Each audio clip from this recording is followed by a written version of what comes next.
Or at least 2 VTubers have lost their houses to fire. I feel like doing...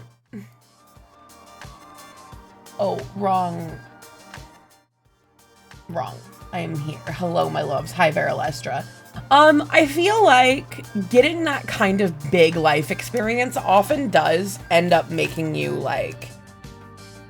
I feel like it can make you want to do something more, and sometimes that kind of thing does spur people to become content creators, you know?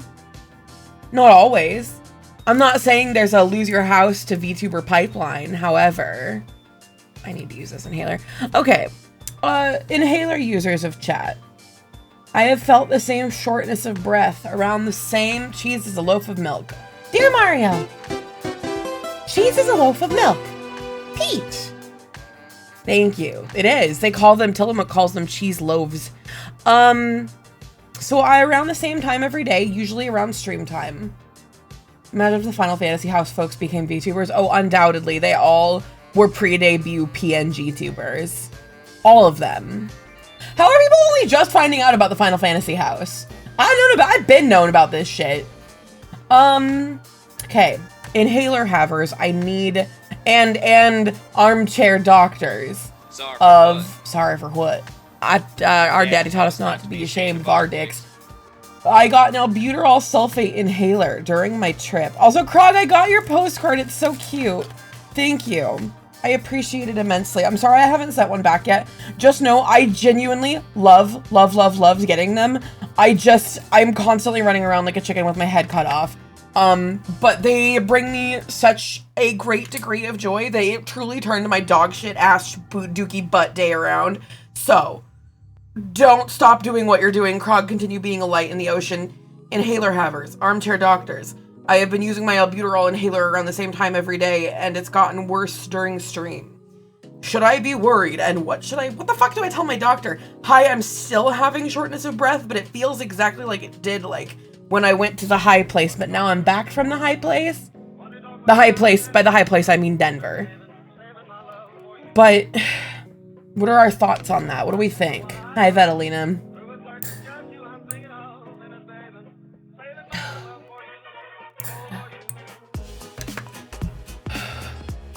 It just, like, makes it easier for me to take a full breath. Is that asthma? You got asthma? Hi, bun. How are you? No, wait. That's Ash, right? You prefer Ash? Bunarchist?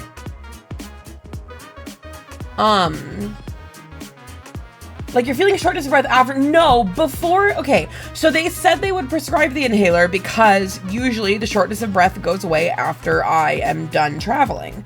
I'm done traveling. I'm back home. I'm still getting the shortness of breath. And therefore, I'm just using the inhaler because it fixes the shortness of breath, you know? But should I be worried? Or should I just keep using the inhaler? Like, it's not really related. It's usually like the same time of day. It's not really related to any like increase in activity. But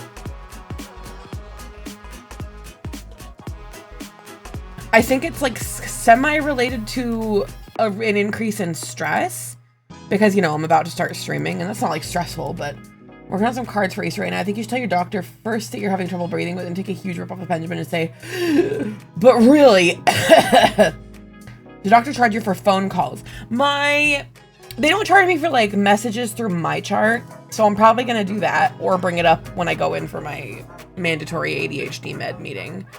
When they make me spend $150 every 6 months to go in and tell them, yes, I still need these meds. Thank you, please. Bye-bye.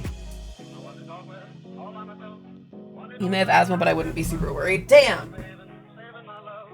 Well, what is asthma? Like, what is going on with asthma? Not like what, like I know that it is a breathing problem. What is asthma? Inflammation and narrowing of the airways making it difficult to breathe. Characterized by coughing, wheezing. I need to not read the AI overviews. I need to make an active effort to not read the AI overviews. I would rather read Wikipedia or the National Institute of Health for Australia is the first thing that came up. Okay. The airways are the tubes that carry air in and out of your lungs. I do know that. If you have asthma, your airways can become inflamed and narrowed at times. This makes it harder for air to flow out of your airways when you breathe out. If it's far enough away, I think it is in 2 weeks, and it's not. I definitely have plenty left on this albuterol. I've got like, I think this has like 100-something puffs on it. So I've got plenty of time. We do be skipping the AI overviews. You're goddamn right. 1 in 13 people have asthma. Damn, I didn't know it was that many people. Pollen. Maybe it's my allergies, you guys, because I am sitting next to an open window. Exercise, viral infection, or cold air. Really? These are called asthma triggers. When symptoms get worse, you can experience an asthma attack. There's no cure, but a treatment and an action plan can help you manage it. Okay. It absolutely 100%. I do get like I am going through allergies right now, and I didn't take a Zyrtec today. I just remembered. I don't know where it is. It fell off my desk. That's right.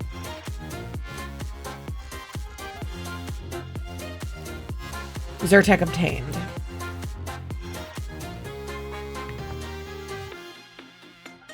Developing random chronic illnesses in adulthood is wild. Yeah, it really is. Imagine me at fucking 22 getting epilepsy and suddenly being like, oh, well, I guess I just deal with that now.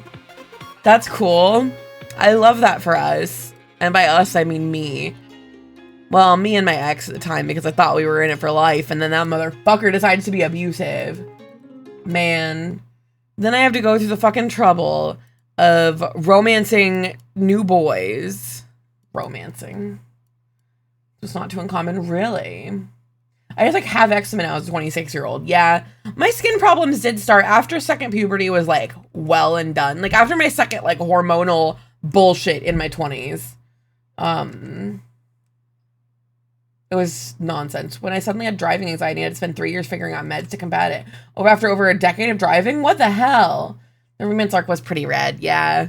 Well, the romance arc was weird. I talked, in my newfound freedom, I talked to like anybody who would talk to me because I have super low self-esteem.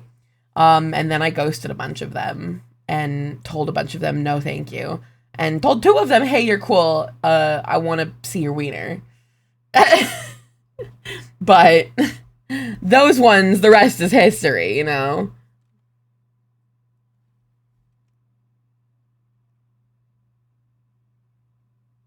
I have a lot of random headaches and migraines. I wonder if that's a thing. It's worth figuring out what's going on, for sure. It's worth examining with yourself and potentially your doctor.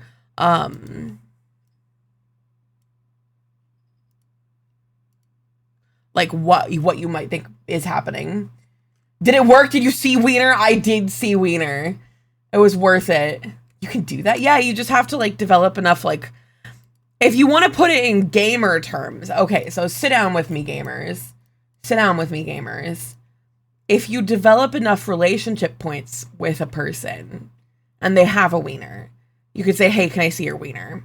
If they don't have a wiener, there are ways to simulate them having a wiener. Mine's in my backpack still because I haven't unpacked it. But, yeah. You just have to, like, talk them up and tell them they're cute enough. And it usually works. The zoom in, yeah. I had to do that shit by hand. Oh, Manuel, because my goddamn stream deck still isn't working. I'm beside myself with that one. I'm a little miffed, to say the least. But that do what it be. Always Sunny Music, Emrys talks about romance. Backpacker, a backpacker, if you will.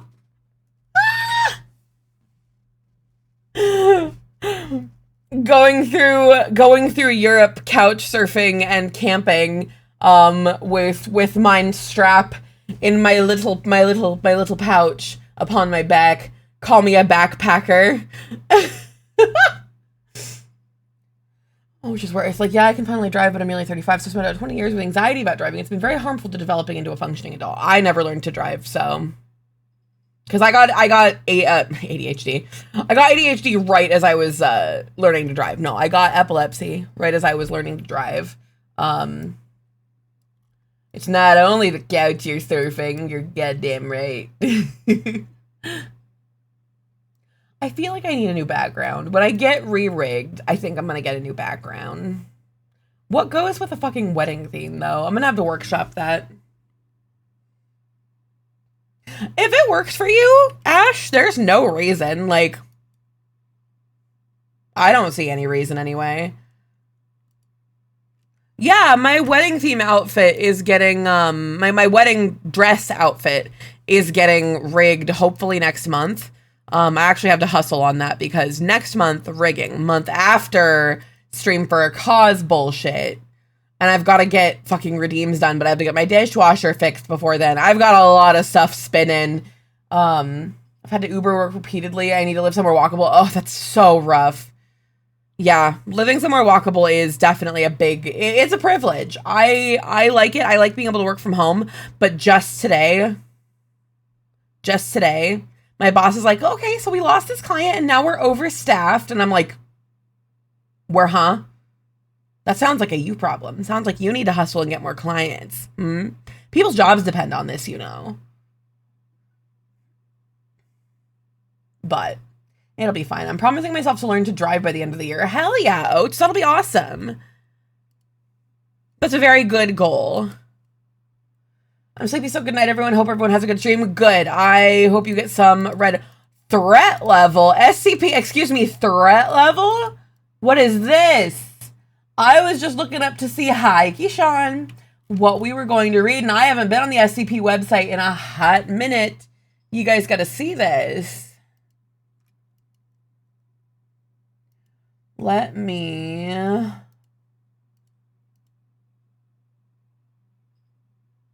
hang on.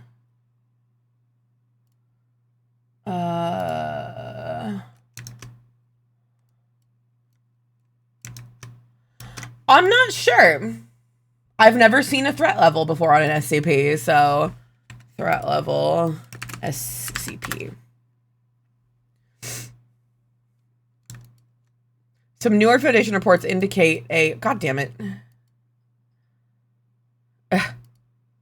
An indicator dubbed threat level. Primarily from the French branch, but also the Portuguese, the English utilize... Oh, okay. Of course, it's the French. I just had never seen it. What kind of he's packing? He said it's Keter. Okay, neat. Quickly and effectively evaluate the danger the SCP may exhibit while uncontained.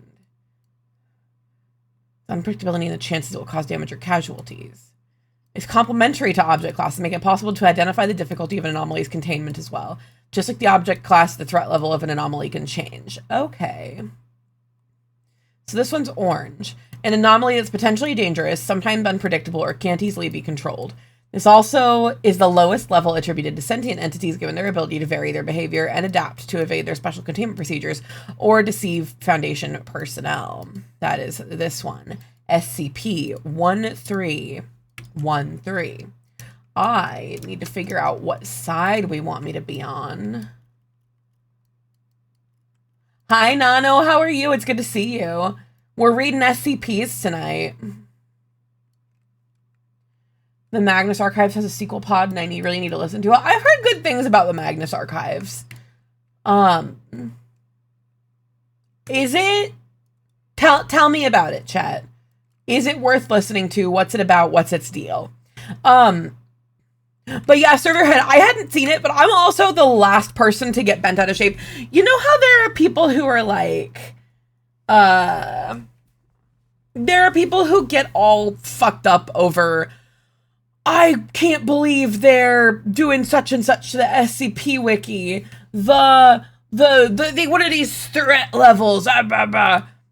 Just let people have fun with their little... These people scroll Wikipedia for fun. We have bigger problems here, okay? We're literally reading, like, containment files. Like, we're participating in bureaucracy for fun. You stick with yours and I'll stick with mine, okay? Okay. I'm excited for when SCP inevitably gets on Death Battle. You can rant it out. You can rant out the same way Emily did with the Sura's Wrath. I probably could. There's other stuff I could too. Whenever I get around Emily, I just get so... She just eclipses me with her, like, breathtaking ability to ramble about shit. I love her so much. I look up to her. But it's like SCP talking about Magnus Archives. It's like SCP, the narrator from Slay the Princess, is the main character. She's a yapper for sure. I love Emily so much. She's so cool. She's so fucking cool. Hi, Cal. It's very worth listening to in a quiet room with a nice cup of tea. Oh, no way, I didn't recognize his voice. It's so awesome. It's a horror fiction anthology podcast. Ooh, and Jonathan Sims from Slay the Princess is the writer and narrator. Hell yeah.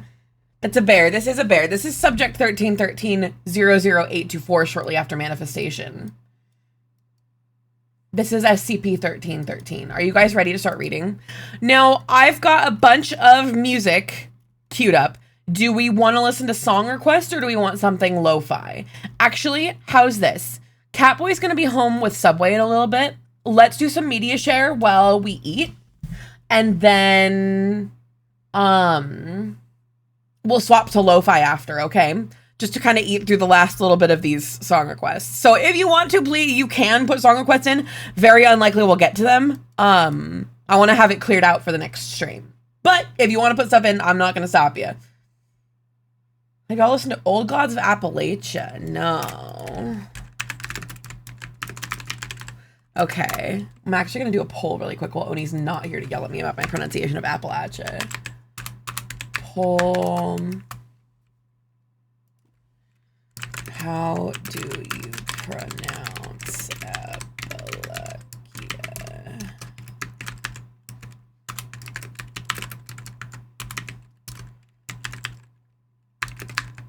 Apple. How do you say la?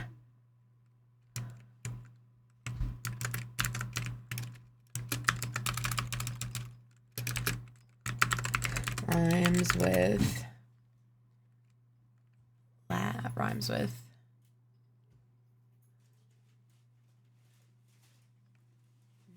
with what does that rhyme with? Appalachia. Thank you.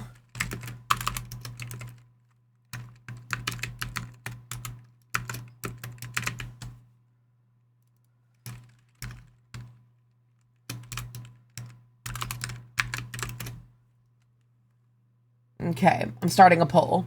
You all need to go and answer it. The first episodes of the Magnus Archives had a little bit of snark. It almost took me out, but the entire thing was written before they recorded it, so everything is purposeful from beginning to end. I love that. I love that kind of shit. Hello, my love. I started a poll, but I could only start while you were gone. What?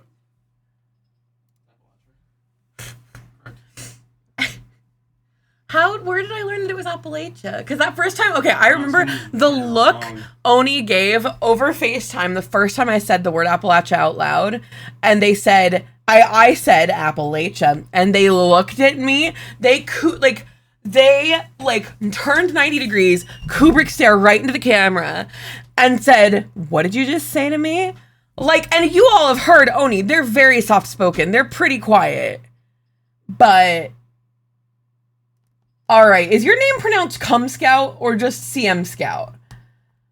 Because reading that really fast, I'm going to say, you would too, Serverhead, damn. Okay, but this motherfucker does have a really good Kubrick stare. It's kind of spooky. Like, you can look away and be like, I'm not going to look at you. It's just going to enter. It's just, normally, commitment to the bit is tempered only by the patience that comes from being a middle or youngest child. Scout, all right, I'll call you Scout. But you know how, like, middle and younger children can see a bit through, and a lot of times, like, older siblings will, like, be the one to, like, be more mature than that, or to get sick of stuff faster, you know? It's that, or they end up being really patient, but in my case, I'm mildly patient. Oni, this one time, I looked away and I said, I'm not looking at you, it's just gonna encourage you. And it must have been a full minute, and I looked back and he was still staring at me. I'm telling stories about you in front of the class, embarrassing stories. What are you doing? Nothing. I'm trying to pull you in for a kiss. You're not applying that much pressure.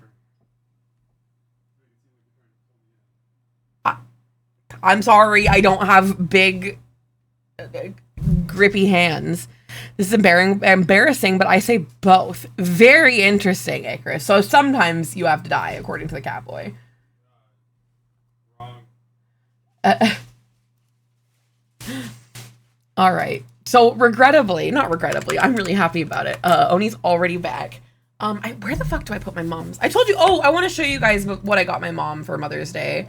Bridgerton. Bialetti. It's really cute.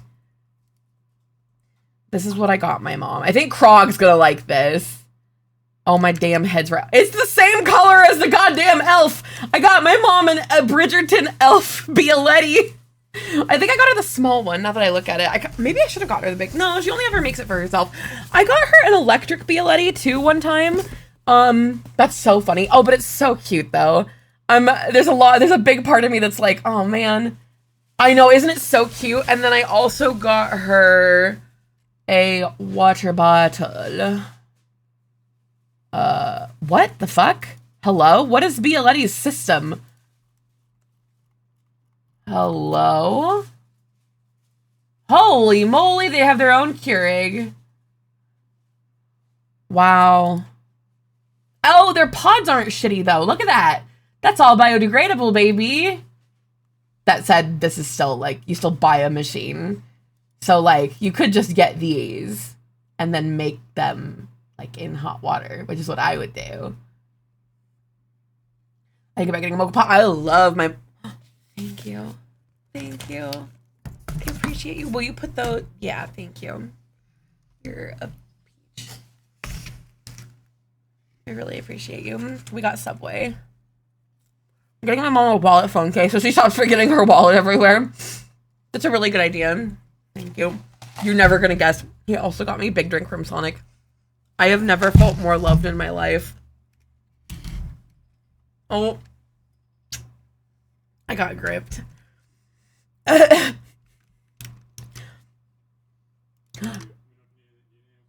I'm good. Thank you, baby. I appreciate you. You made sure I have every little thing that I needed and tucked in for my little stream. That's so sweet. I'm really in love.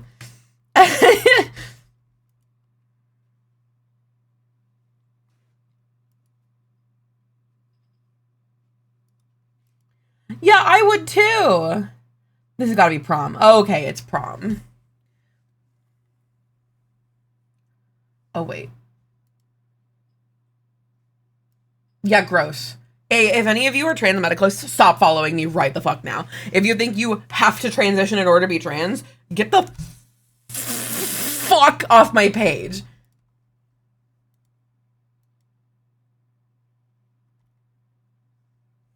Just in case you were wondering. I think I've had Subway in years. I haven't either, actually. Like, I gotta head to bed, but have a good stream. Good night. Oh, good night, Krog. Thanks for being here. Have good eeps. What is going on here? Oh, it's the parallax from things not getting smaller. What is there to see? What is with these people going up to windows and not understanding parallax?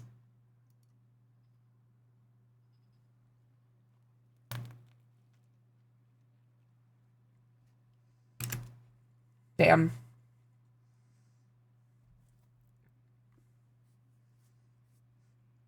There's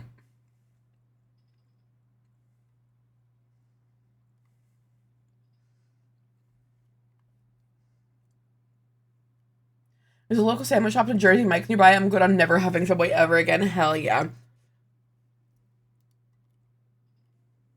There's a place I've been trying to get Oni to go, and I forgot to do it today. But they call it Subdivision, because it's they have subs, and it's on our division. Oh my god.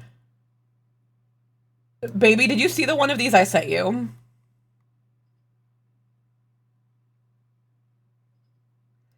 I sent you one with Sabrina Carpenter's, please, please, please, and it was so goddamn funny.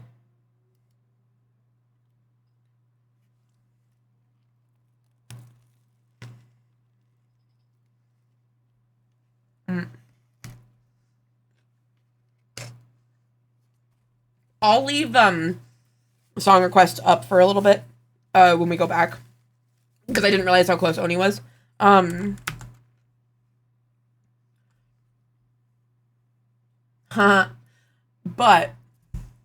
yeah, we'll listen to those songs a little bit. I'm a Jimmy John's girly. No, that's fair, honestly. I love Jimmy John's hot sandwiches.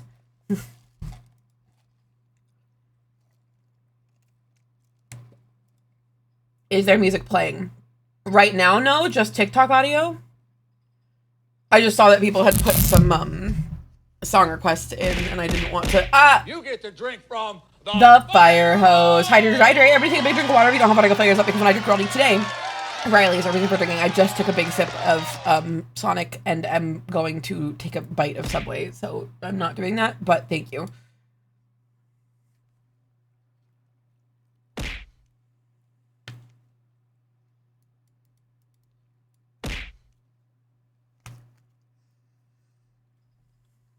Oh my god.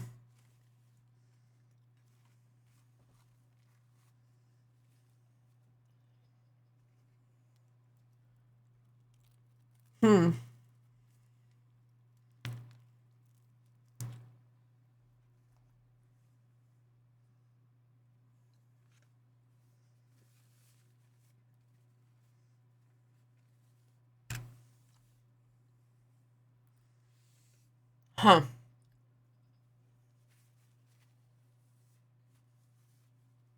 Mm-hmm.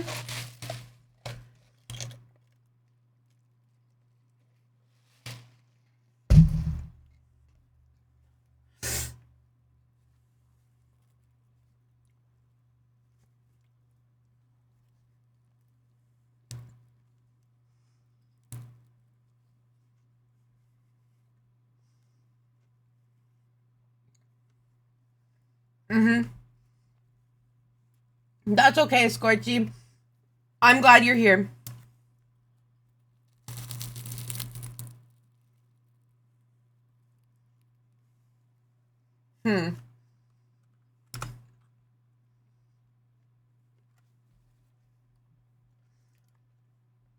I could not afford a med that was $220 even.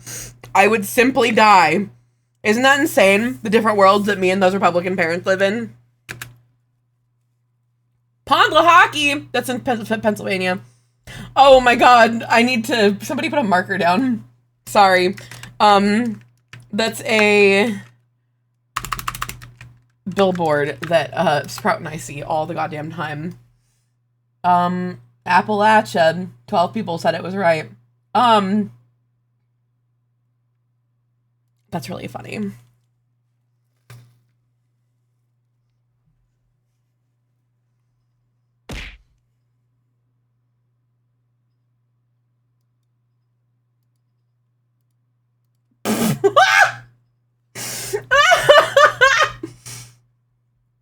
Damn. No, this isn't SCPs yet. I'm eating and then we're gonna read SCPs.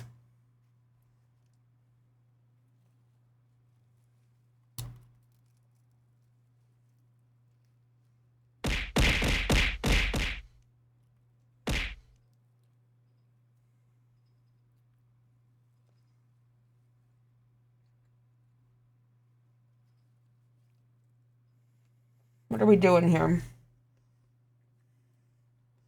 What is going on?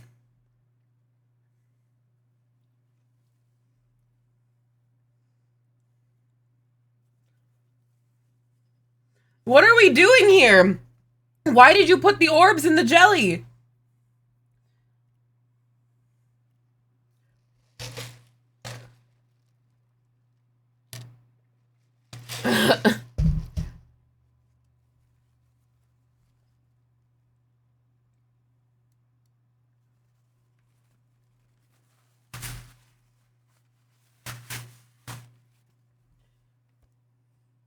What? But why?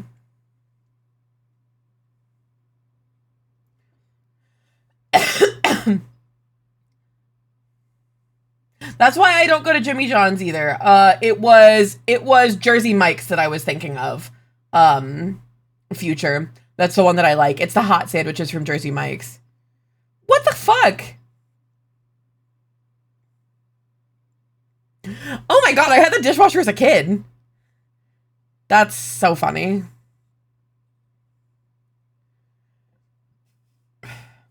Yeah, Jimmy John's, James Jonathan himself is a big game hunter. So if they decide to, like, reverse their image, that'd be great. But it's like they didn't, I don't know, do anything to make up for it. Oh, I want to get elf ears really bad.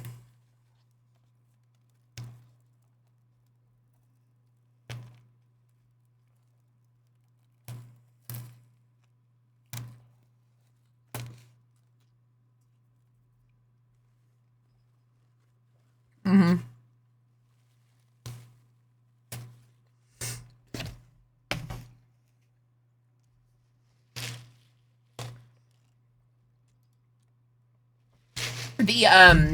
The body modification Icarus.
My coin slot done. Yeah, a coin slot's like a really long hole in your ear. Near where you'd get the elf ear done.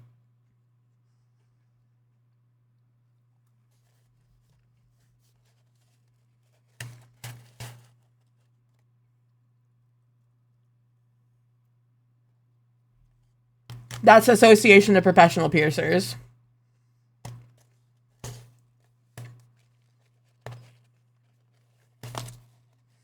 Same server head.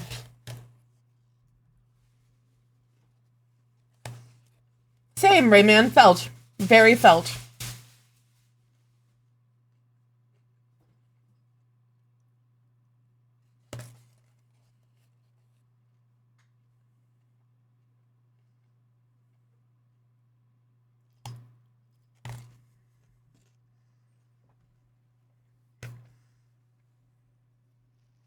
Exactly.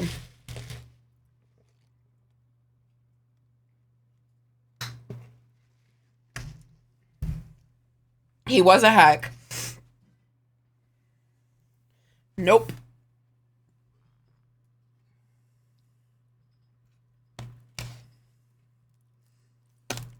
This fucker. This motherfucker.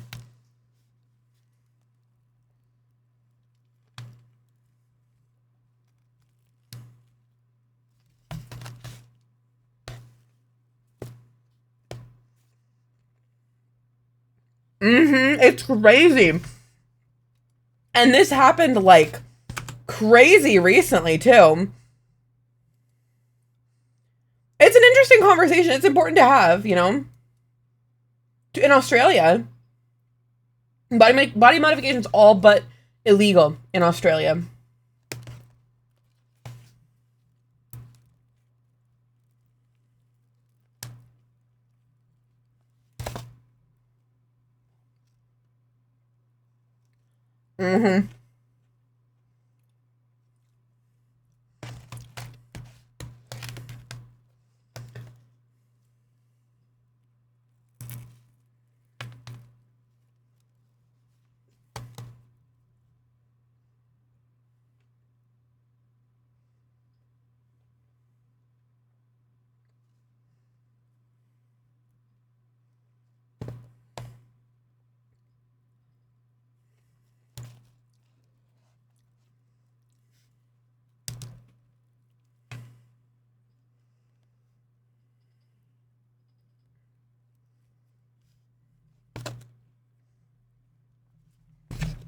Mm-hmm. Yep.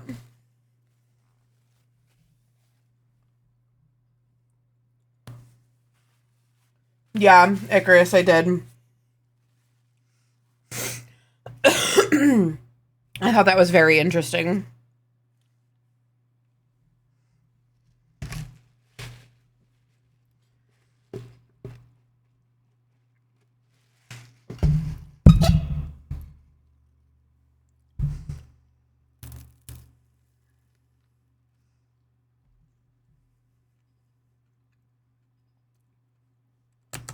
Anyway. I love these, honestly.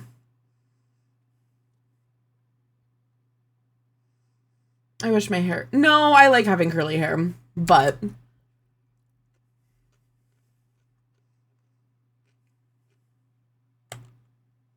Oh.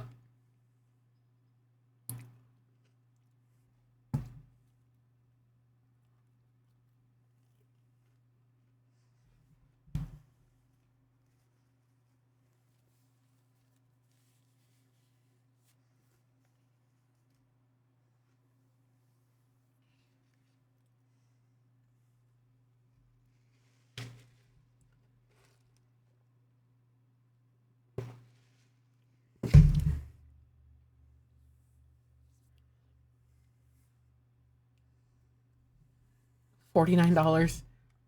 Currently ass level and I'm thinking about going shoulder level. You should. Do it. I am always a... Hair will always grow back.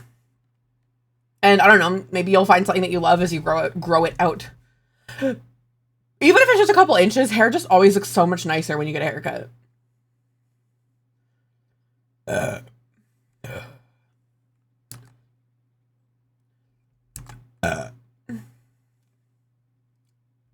Better help. Gross.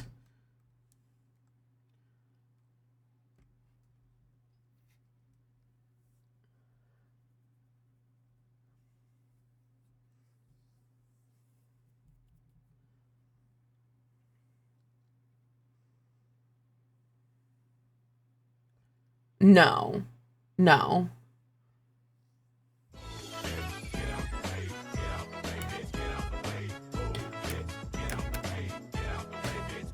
Jesus Christ.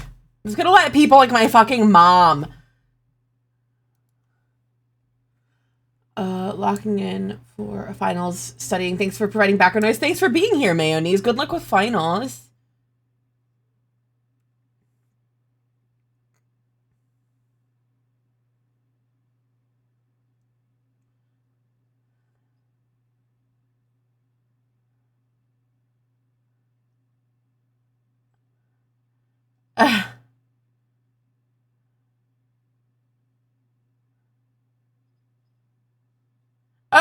Fix your face. That's so funny.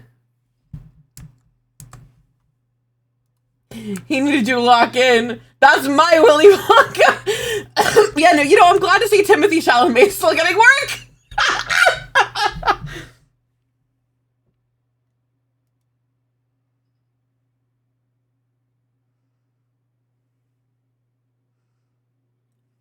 I saw this person on Red Note when I was first, like, moving over there. I don't use it super often. I gotta keep it up just in case.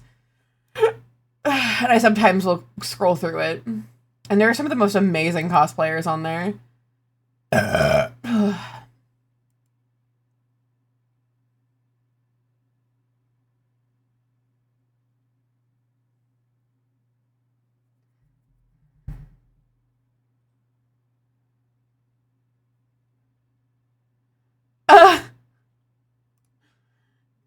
Damn, Aunt Pam.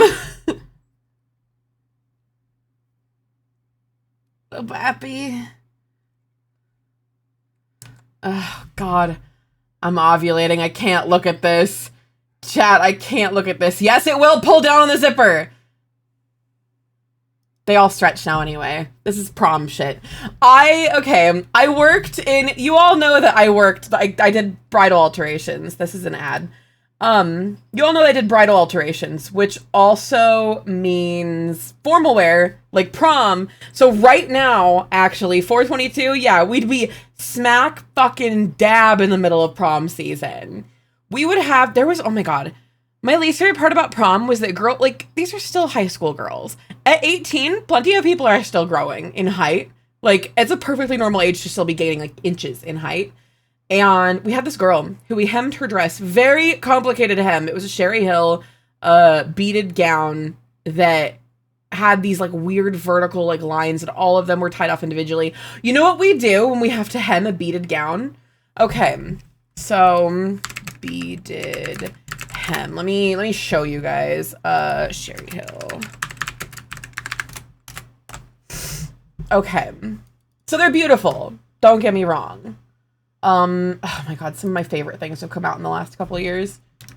Thanks for listening to me yap, by the way. SCP nights are, in fact, like, SCP reading, but they're also for yapping. So anyway, yeah, we're yapping. Are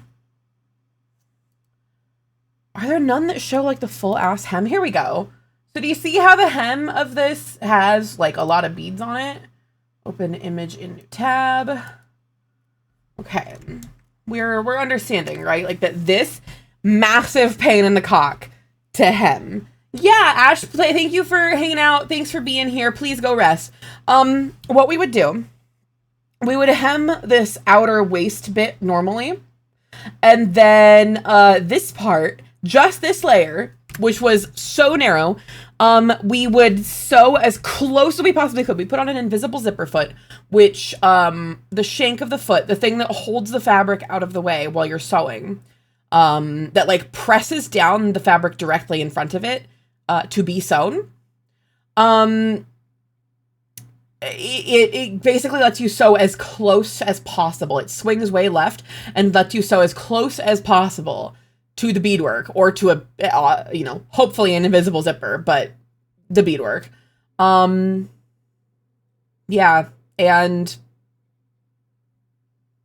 we then smash the beads below that point with a hammer.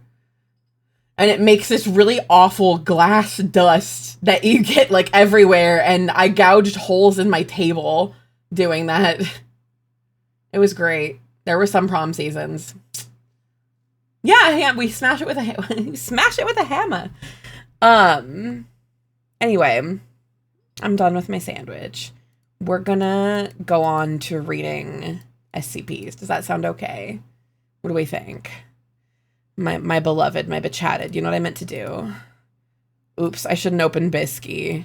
Yeah, I'm glad I didn't open Bisky on stream. This is what I'm doing, and you should all do it too. Hear me out. Quote post live now.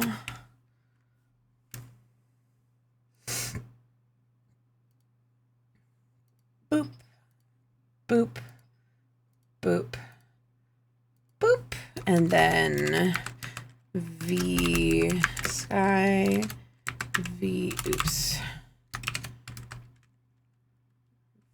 VT live Pelf VTubers. I've just started adding the Pelf hashtag just because I can, and it helps me find shit.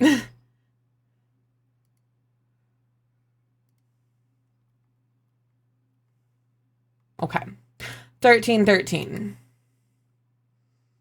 I wonder if this one's French because it has the little O. Item number SCP-1313. Anomaly class Keter, threat level orange. Special containment procedures. SCP-1313 is not currently contained. As a way of limiting the impact of the anomaly, Foundation staff are to monitor all educational institutes for high rates of bear attacks and dispatch MTF Delta 10 answer key to the site of incidents as soon as possible. Amnestics are to be administered to any civilians with knowledge of SCP-1313. While copies of 1313 are available from the Foundation archives, under no circumstances are any Foundation personnel to have complete knowledge of the problem. Any staff found solving 1313 are to be reprimanded and, if the situation warrants, terminated immediately following the bear's capture Excess bears are to then be released into the wild or used as food or test subjects for suitable anomalies. Description. SCP-1313 is an anomalous series of logical processes capable of being defined in a mathematical equation to which the answer is a single female specimen of Ursus arctos. The equation itself does not appear to be inherently anomalous, but rather a quirk of mathematics. Rather than producing any number in R to A, is that a range? I don't know what that is indicating. I've never seen... Brella, help! I don't know how to do math! Brella, help! I'm gonna send this screenshot to them. Oh, it's explained in the parentheses.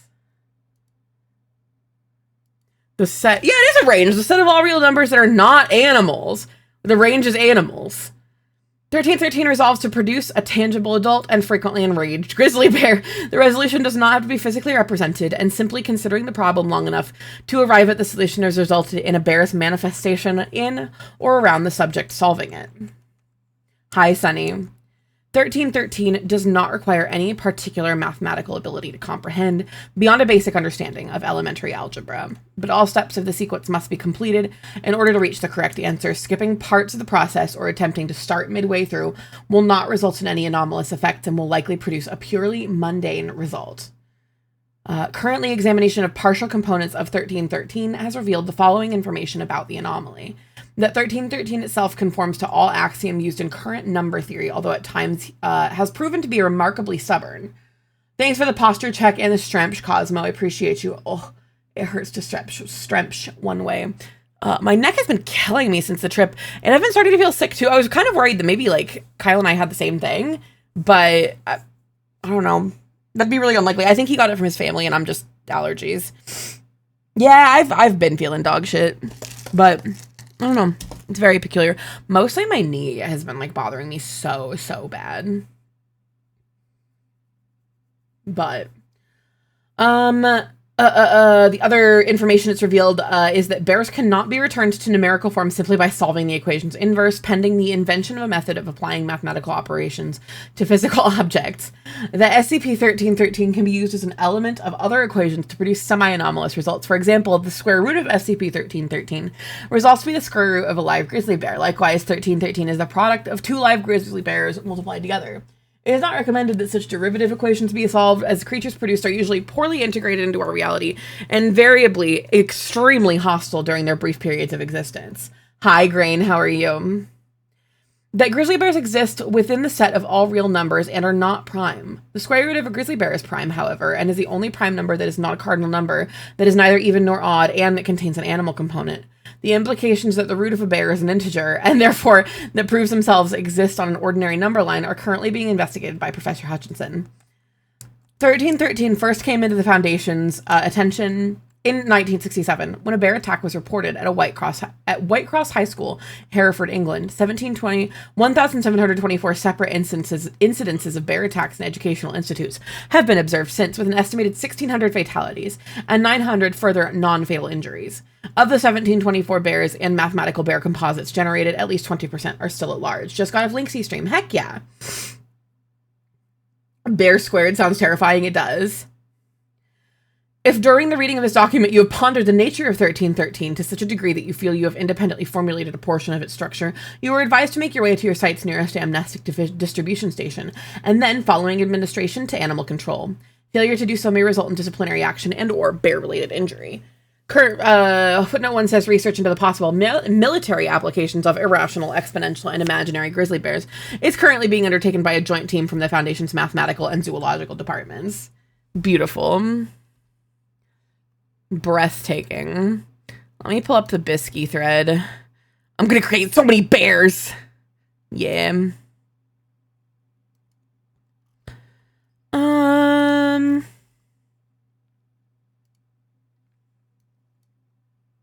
No, I think that's the only one that was under this one. So that's good. We can go into the thread.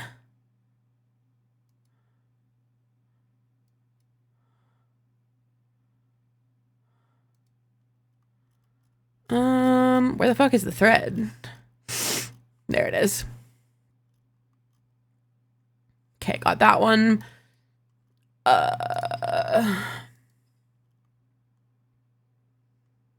Okay.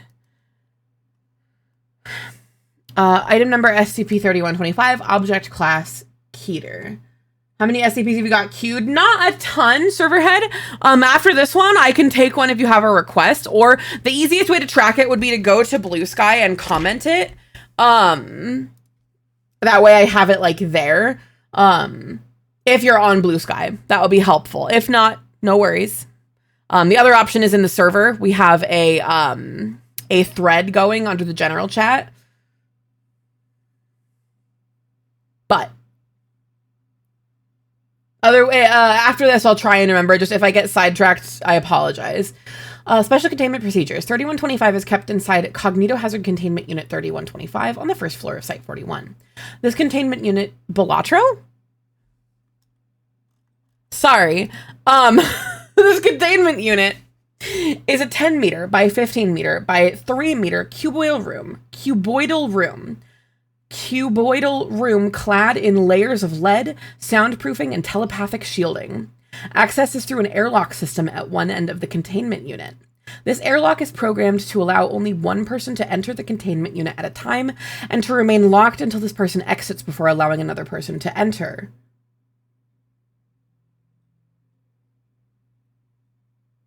It's Sylphic Gunner! This is what it feels like to play Balatro.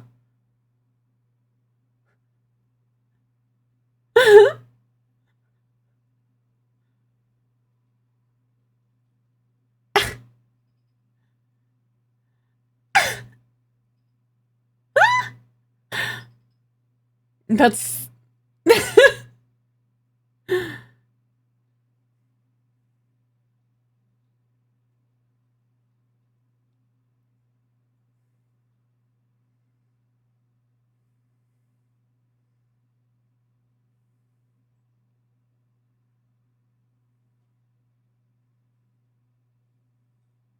Sorry, I was just enjoying this.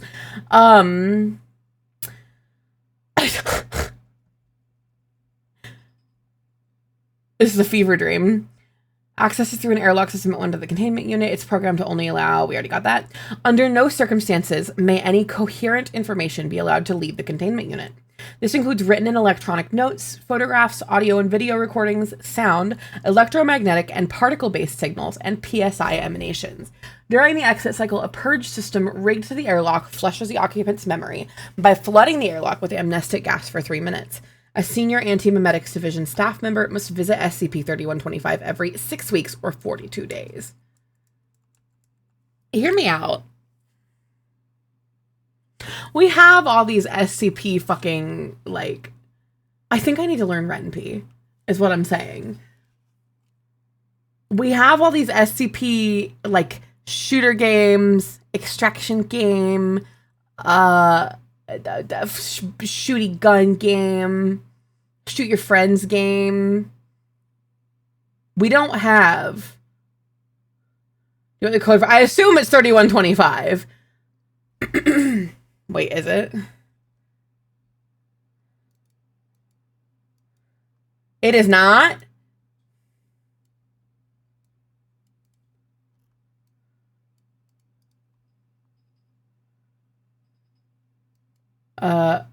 That's accessibility. Have we not played Secret Files? I thought we played Secret Files. Inspect.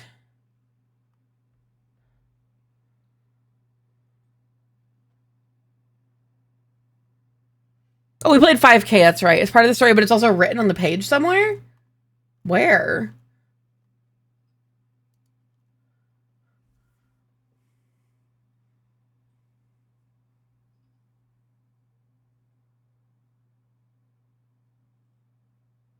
Is it just 555555? Where do you see that?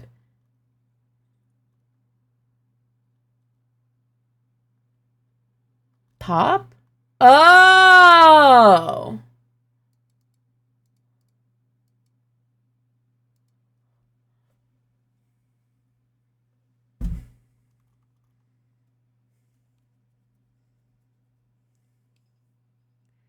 What the fuck am I listening to?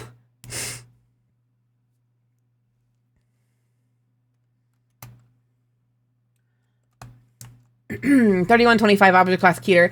SCP-3125 is subject to inverted containment protocols and is present everywhere in reality except for those places which have been specifically purged of its influence. The interior of Cognito Hazard Containment Unit 3125 on Site 41, where this document resides, is the only location in the world known to have been successfully purged in this way. This containment unit is a 10 meter by 15 meter by 3 meter cuboidal room clad in layers of lead, soundproofing material, and telepathic shielding. Access is through an airlock system at one end of the containment unit. Yeah, Kobani does always come in when shit gets wild. Access is through an airlock system at one end of the containment unit. The airlock is programmed to only allow one person to enter the containment unit at a time and to remain locked until this person exits before allowing another person to enter. Under no circumstances may any coherent information be allowed to leave the containment unit. This includes written and electronic notes, photographs, audio and video recordings, sound, electromagnetic and particle-based signals, and PSI emanations. A purge system rigged to the airlock flushes the occupant's memory by flooding the airlock with amnestic gas for 3 minutes during the exit cycle. Damn. It's a forget-me airlock. It's probably not the SCP people's fault, but instinctively cringe at the word cognito hazard. Why? Why is that, serverhead? I only associate it with SCP. So that's where I would come from if I saw it in the wild. Because of the what?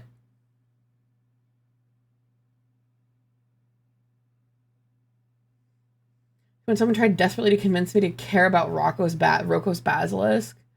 Murder cult IRL? What? What? What? What? What?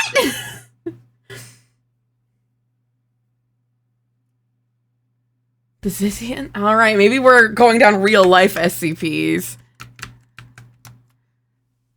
What? What?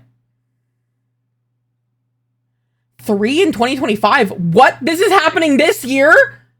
This is happening this year? It's not a fun story, mostly just sad. Okay, content warning. This sucks. It's actively ongoing.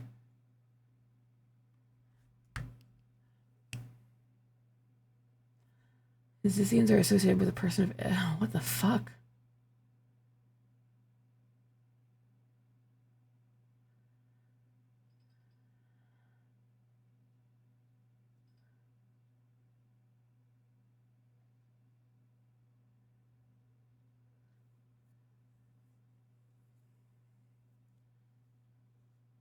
Wow. Unhemispheric sleep?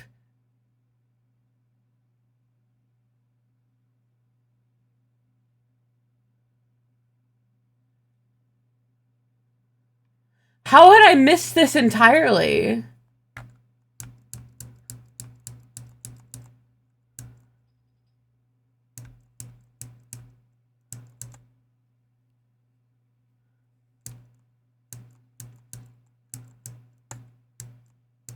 Huh. Wow, this is sad. I'm not gonna read this right now. I'm gonna read this after stream. But what the fuck?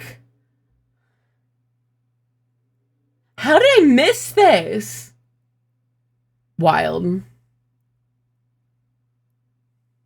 I do know about Rocco's Basilisk. Rocco's Basilisk? No. Is it I watched Kyle Hill's thing on it. An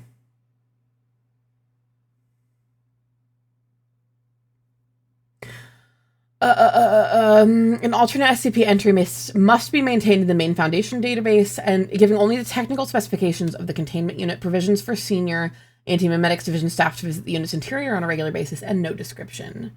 Oops, that doesn't count, mannequin. I was talking about Kyle Hill, the content creator, the science man. Behind the Bastards did a good series of podcasts on the Zizians. Oh, I bet they did, honestly. I love Behind the Bastards, probably one of my favorite podcasts, and I haven't listened to it in ages. That would be fun to listen to during work. Probably Behind anyway. Whoa! What? Damn. Okay, what's this? Oh. Okay. Only technical specifications of the containment unit, provisions for the senior anti-memetics division. Yeah, I read that part. 3125 is an extremely large full. Is this Sigma dimensional fractal topology?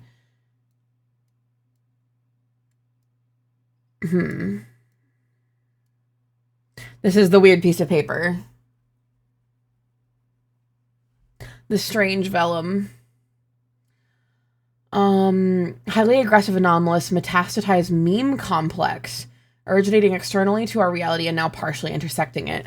3125 is adapted for survival in an ideatic ecology considerably more violent and hostile than our own. Here, our own refers to human headspace, the set of all ideas which humans have or are biologically capable of having. Because humans have no natural exposure to ideas as aggressive as 3125, damn, your brain can't be as violent as 3125. Human minds have no protective evolutionary adaptations against it. Individuals possessed of 3125 become incapable of entertaining weaker conventional ideas and become instead wholly bodily subordinate to the purpose of serving and disseminating the core concepts of 3125. In addition, although undergoing no outwardly visible alteration, they cease to be externally recognizable as human. 3125 is not yet entirely present in our reality. Upon its arrival, the highly interconnected nature of human knowledge exchange systems means it will take no longer than 12 hours, possibly as few as 4, to encompass, dominate, and replace all human thought. At this point, humanity as an abstract concept, along with all attendant abstracts such as civilization, culture, society, community, and family, will have ceased to exist. The Foundation terms such an eventuality as an MK class, end of the world scenario. Can't comprehend our own ideas being violent against us, is what I'm saying. At least not violent in a way that matters. True. Yeah. The Foundation possesses numerous proven techniques for arresting the spread of such aggressive idea complexes, but these are all rendered unworkable in practice by 3125's automatic defensive response / boundary layer. Fully assembling a mental picture of 3125 and perceiving its true shape causes 3125 in turn to be able to perceive the observer. It then attacks observer, killing them. No! The mechanism of the attack is unclear, but appears to at least be partially physical. Mental bystanders, individuals whose thoughts and ideas resemble those of the observer are also attacked. This invariably includes the observer's entire extended research group, often their close family, parents, and offspring.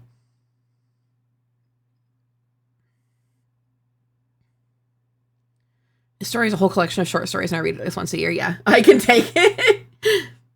I dodged. Duh. The attack has the net effect of erasing all knowledge both of 3125 and its attack from the world. This informational numbing effect performs a similar function to the anesthetic saliva of a mosquito's bite, enabling 3125 to evade detection prior to its full incarnation. Foundation staff discovering 3125 may be able to escape its attack via prompt use of amnestic medication to erase their knowledge of it. In either case, the net result is that the interior of a suitably shielded containment unit is the only location where it is safe to observe, record, or even acknowledge the existence of 3125. Outside of such a containment unit, a true written description of 3125 would constitute a lethal cognito hazard. 3125 could be effectively neutralized using a machine proposed by the late Dr. Bartholomew Hughes called an irreality amplifier. See schematics attachment 129. However, as well as requiring tremendous material resources, this machine could not be constructed without its builders understanding why it was being built, which would require an understanding of 3125, which would prove fatal to the project. No means of neutralizing 3125 using only the resources in this room is known. I just Dark Souls roll through it. Hell yeah.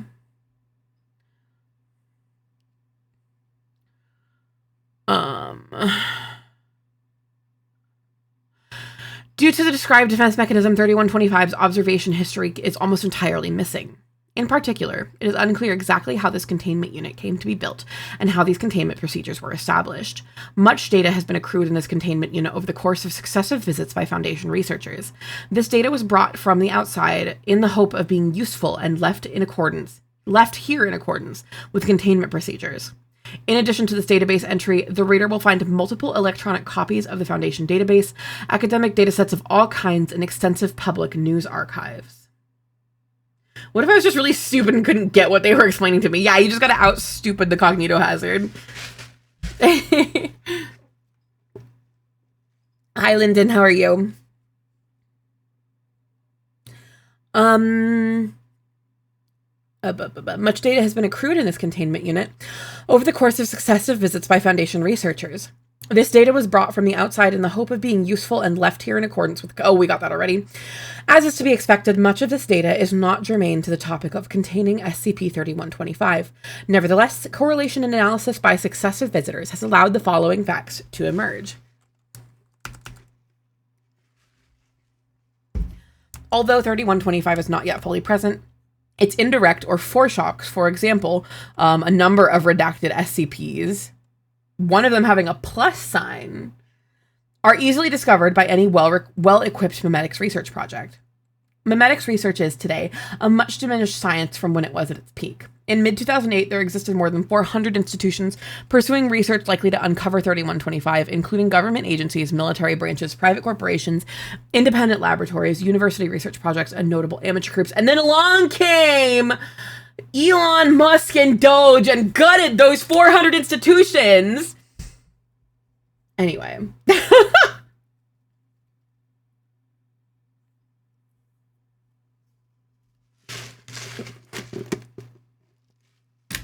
Many of these were GOIs or internal divisions within GOIs. None of these groups still exist except for the Foundation's Anti-Memetics Division. Almost nobody in the world is consciously aware of this decline, and explanations for the disappearance of these groups have not been forthcoming. Simple deduction gives that all these groups eventually discovered 3125 and were consumed by it, and that this is, in fact, the inevitable fate of all competent memetics research. Yeah, that kind of tracks, honestly. The Anti-Memetics Division's persistence is attributed to its specialist training and its recent access to reliable amnestic medication. Ready access. Despite this, the Division 2 has shrunk considerably in recent years, from a reported staff of well over 4,000 people in 2012 to, as of September 2015, 125. This figure is on track to reach zero before the end of 2015. Over the same period, the Division's physical worldwide presence has similarly shrunk, from a network of sites and smaller outposts on nearly every continent to this single site, Site 41. In particular, the Division's headquarters at Site 167 are now missing from the Division's collective memory and presumed neutralized by 3125's concealment response. Addendum 1. Further analysis of the available data, specifically architectural diagrams of Site 41 in Attachment 38, indicate the existence of a second containment unit on Site 41 conforming to the same basic design philosophy as this one. This second unit, S041B30000, was built 210 meters below ground level. It features identical broad-spectrum informational cladding, but has more than 1,000 times the volume of a cognitohazard containment unit 3125, along with an amnestic airlock large enough to ingest a 20-foot equivalent unit shipping container. Information relating to the date of construction and purpose of B30-000 is absent from Foundation records and is presumed to have been deliberately erased. The unit itself is hermetically sealed, and has been, for an indeterminate period of time. Regardless of B30-000's intended purpose, it, like any such containment unit, is capable of acting as a shelter from 3125. Addendum 2 says, this looks like a journal entry, ooh, and it opened Addendum 3. Addendum 2 says, and the rest, hopefully, is blindingly obvious. B30-000 was originally constructed to house a long-term project to construct Hugh's irreality amplifier. While that's been going on, the rest of us have been fighting an unconscious war in order to buy time. We've been losing, but losing as slowly as humanly possible. The time we have bought is now up. It's an extremely bad sign that nobody inside B30-000 has broken the seal yet. But there's no ground left for us to seed, and there are no more bodies for us to throw into 3125's maw to slow it down. Character is here, ready or not. I don't know what that character is. I'm going to go to B30-000 and use the machine. I think I can get the information out through the airlock. I think I can get to the vault alive. That was the plan. It's become garbled in the retelling because of variables, but I know that this was my plan because I know myself. What else could it all have been? Standard procedure is that I have to tell you what to do next if this doesn't work. That's the asynchronous research covenant. But I don't have a good picture of who you can even be reading this in alive. In your scenario, there is no machine. Hughes is missing. I'm dead. The site is ruined. And how do you even get here? Can you be Foundation? Are you conscious? Is there a single word of this which you comprehend? You live in a world bathed with 3125. That's the lost condition. I can't help someone who doesn't exist. Marion Wheeler, Chief of Antimemetics. The word, it's Telugu. I see. Adam Wheeler, Interloper. Wheeler, it's the same last name. I found your body, and finding your body was a powerfully disorienting sensation for me. I don't mind admitting, I used to know Marion. During the brief period in which I knew her, she wasn't one to admit defeat as easily as you. Still, that was a long time ago. Far be it from me to tell you your business, but I fear you missed a trick. From the evidence I can see, there was never only the anti-memetics. This was never the only anti-memetics division site. There were others. I imagine they're now all effectively invisible to most passersby, of course, but like this one, I presume that they, just like this one, still physically exist.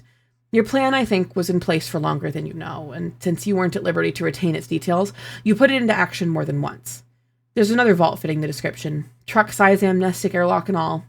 S167-001-6183. Site 167 is a non-entity, of course, which is most likely why you missed it. It's likely ruined, and it's quite definitely a long goddamn way from here on foot. But still, I think it's better than half a chance. I could die on this boondoggle too, naturally, as the world has been something of a horror show as of late.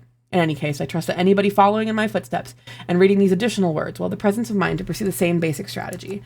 Still existing despite everything. Adam Wheeler. Interloper. May 4th, 2017. Damn, what is this one? Oh man, this one's long. Ugh. No, I'm reading this later though. I'm reading this after stream. That was an attachment. What the fuck? Oh. Oh.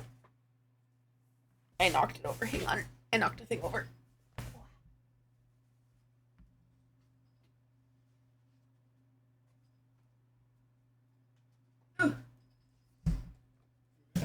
Yeah, I'm good. My plate. I picked it up. My headphones are kind of tangled. That's why it's, we're good. And I don't have to listen to more of Trawler. I get a brief respite. A little guy, a friend. Give me 2 seconds while I untangle these headphones. And not knock everything off my desk. Okay. Disruption class dark. What does that mean? Disruption class. Special containment procedures. SCP-8012 is to be kept within the kitchen of Site 327 and interacted with only during its 2 daily feedings. Oh, man, I let these get tangled. Description.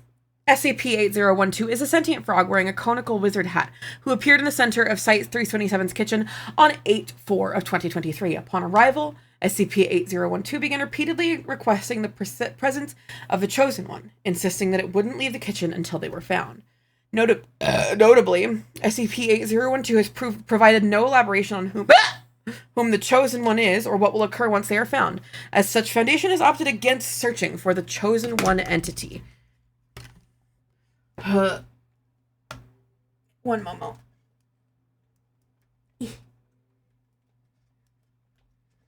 Maybe I can hear now. Okay. I can. We're good. We gravy. I'm moving myself up a little bit.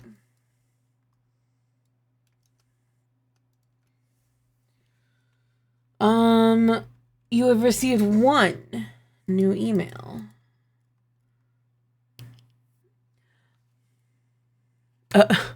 SCP.net. To Doug Clemens at SCP.net from Pablo Smith. Hello, Dr. Clemens. Just following up from an oversight in my introductory briefing. What's the protocol on the frog in the kitchen? It's saying I'm the chosen one and the time is now. What's more, glowing portal appeared and it's trying to shove me in. I wouldn't have bothered you, but I just shouted, I cast spell of get in the stupid... But it just shouted, I cast spell of get in the stupid portal, and I'm starting to worry. Thank you, Pablo Smith. Hi, UC. Hello, my pony 2017. Hi, UC? Nope. Not a damn thing.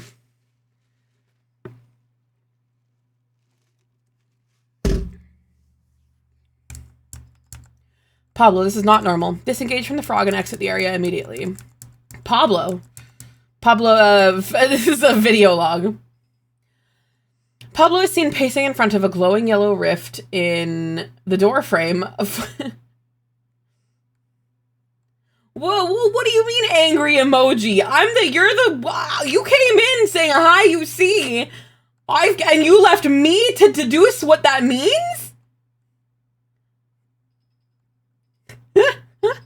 How are you, my pony? Welcome in. Pablo is seen pacing in front of a glowing yellow rift in the doorframe and glancing at his phone. A number of voices can be heard from people attempting to enter the door from the other side. I'm not sure you understand, Sire. You're the chosen one. That's why it's imperative that you go through the portal of whimsy and wonder. 8012 is ineffectually jumping against Pablo's shins. Pablo is entirely unfazed as he is significantly heavier than 8012. Pablo turns and crouches down. Hey, little man, your funky portal seems fun and all, but I really need this job, and whatever that portal is seems like a great way to lose it. 8012 stops hopping. But Sire, you do have an opportunity. For whimsy. For wonder. I don't really need any more whimsy and wonder in my life, little man. I'm sure you can understand that. What if I told you there were vast treasures beyond the portal, Sire? Untold treasures beyond your imagination. Buddy, I don't need untold riches. I need told riches. Getting those told riches is why I need to go talk to this guy. Please. Pablo puts a hand under his temple. Today of all days. He goes to a bench and sits down, slumping slightly. Sire. 8012 hops, frustrated side to side. What now? You said you need to see your lord, Sire, but I don't think he makes you very happy. I never said I liked, but I can assure you you'll love the adventure behind the portal, so please, Sire. Pablo puts his head in his hands, speaking through them. And you won't move it, no matter what. You will starve long before I do, Sire, if that's the question. Pablo looks up. Not really. Oh, apologies, Sire, but if you really won't move it, I guess I have no choice. 8012 does a small hop in place. Really? I mean, I guess. Huzzah! Pablo takes a few steps forward. So I just step in. Simple as that, Sire, yes. Well, here goes nothing. SCP-801, he steps into the rift. 8012 and the portal disappear immediately afterwards, a pile of flowers taking their place. A few moments pass. The lights shut off. Feed ends. Ooh, does it get spooky? Greetings, Dr. Clemens. You have been idle for hours. Refresh. Clearance confirmed. Loading new addenda. Presenting SCP-8000-12. The Hero's Journey featuring Wigglebert the Great. On 2/18/2024, Pablo Smith entered the Site 327 kitchen. Whilst visiting the site for an interview and engaged in conversation with SCP-8012, prompting the object to dub him the Chosen One. And summon a semi-stable rift into the entryway. Pablo Smith then entered this rift, Addendum 2 says reason unknown, causing a site-wide total loss of power lasting 10 minutes. The following footage of the 23rd floor bathroom was recovered, starting immediately from the point at which power returned to the facility.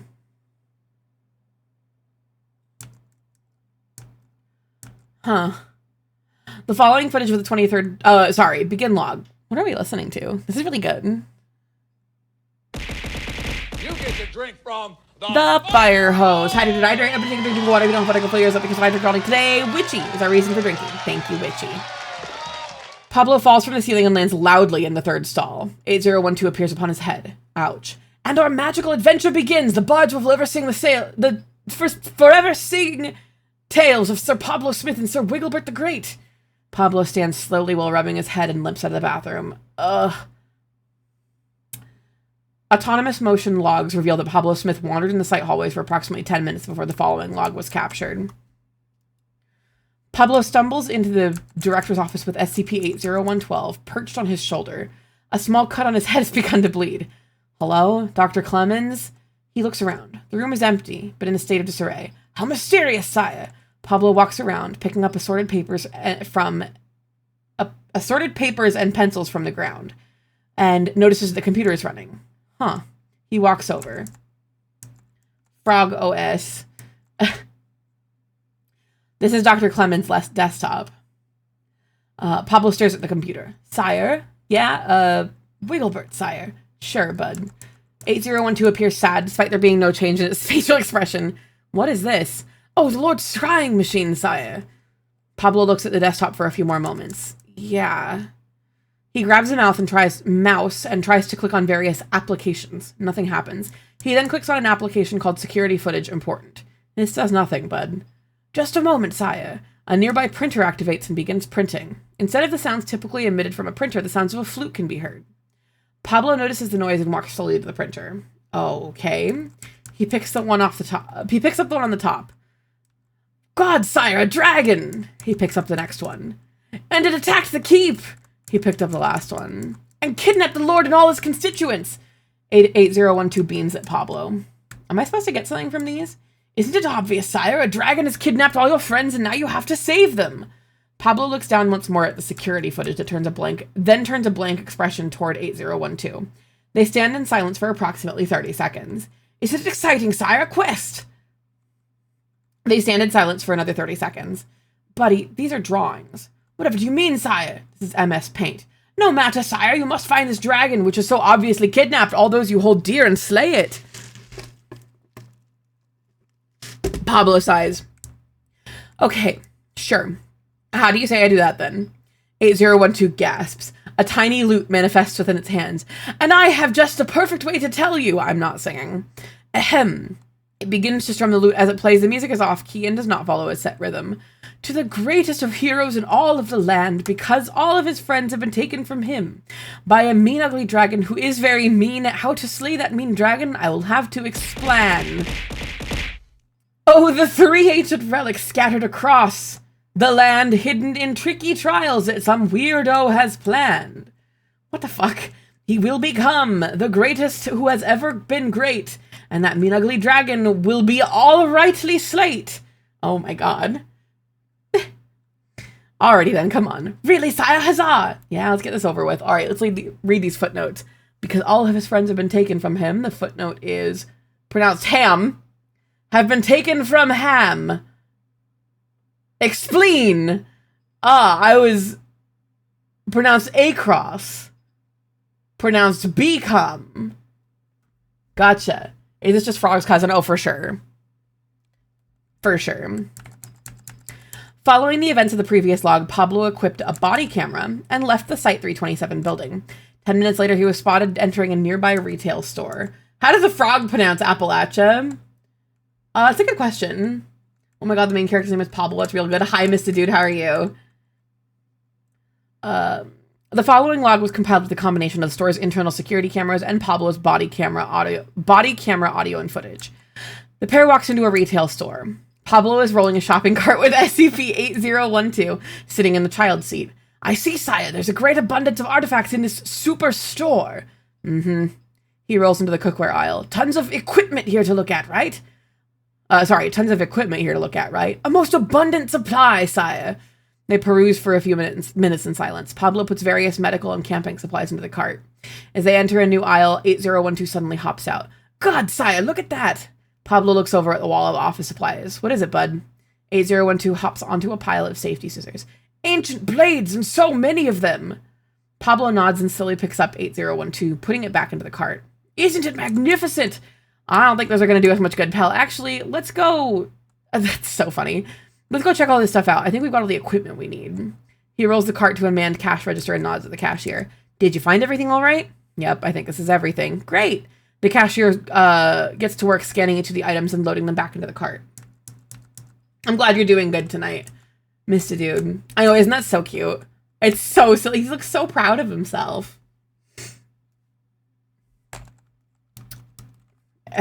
Beep, beep, beep. A minute of beeps pass before Pablo pays. We hope you come back soon. The cashier hands him a coupon. He looks down at it. Have a good day. You too. He wheels the cart away. As they near the doors, 8012 hops onto Pablo's arm. What is that little card, sire? Pablo looks back at the coupon still in his hand. Oh, nothing much. A coupon for... He squints. It says if I get a helmet of helmeting... It says I can get a helmet of helmeting if I retrieve 3 wild ducks. I see, sire. A side quest. I'm not really sure what a helmet of helmeting is meant to be, but it sounds magical. Useful. Could be, sire, but I'm not sure. Getting distracted. You haven't really given me any proper leads on what to do, right? Well, yes, sire, but that would ruin the fun of the adventure, so... I think that's that then. Time for some side quests. If you say so, sire. End log. Oh my god. After leaving the retail store, Pablo went to a nearby public park and utilized a net he purchased to capture 3 wild ducks. After returning to the store, he retrieved the helmet of helmeting from the cashier along with an additional coupon, allowing him to exchange an empty packet of chips for gauntlets of crispness. He fulfilled this in addition to receiving the following. The quest. Retrieve cheaper gasoline from across state borders. The chest plate of cheapskates. Is the helmet of helmeting OSHA approved? Undoubtedly. It's gotta be. Steal 10 random people's mail. The leggings of the greater Chicago metropolitan area. Oh.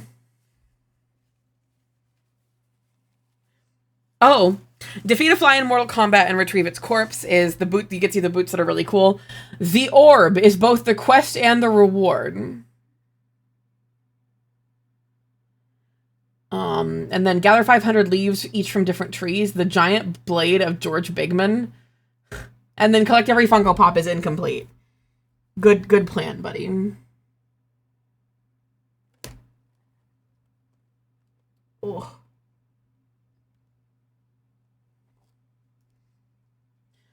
In the retail parking lot shortly after receiving the previous coupon, the following log was captured. Pablo stands in the center of a parking lot covered head to toe in shining armor and wielding a massive silver blade. 8012 is sound asleep on his shoulder. Hey, bud. I don't know how to make the sound of a riveting snore. He prods at 8012. Ah, who goes there? Oh, sire, it's just you. Not sure who else it would be, bud. Well, sire, mind that not, sire. Have you finally decided to continue your quest? I'd be more than happy to play the song again if you need to get back on track. A loot manifests in 8012's hands.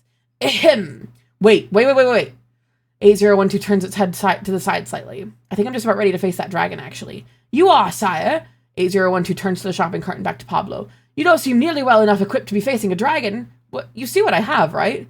Of course, sire. The magic swords and armor? Yes, sire, it's just... Bud, I'm ready. Just tell me where it is. 8012 lets out a whine. If you think so, sire, you see, I'm very worried. Of course, bud, I get that. If you got hurt due to my negligence, gods, how would I ever recover, sire? It's really nice, bud, but I'm sure I'll be fine. 8012 croaks loudly. Maybe we can make a compromise, sire. Compromise? What sort of compromise? I think I'd be willing to give you a location of the fetid cavern if you took at least one artifact with you at the very least. Artifact? 8012 turns to the retail store. Oh, yeah, those safety scissors, right? The fetid cavern. Ancient blade, sire. Yeah, I can do that easy.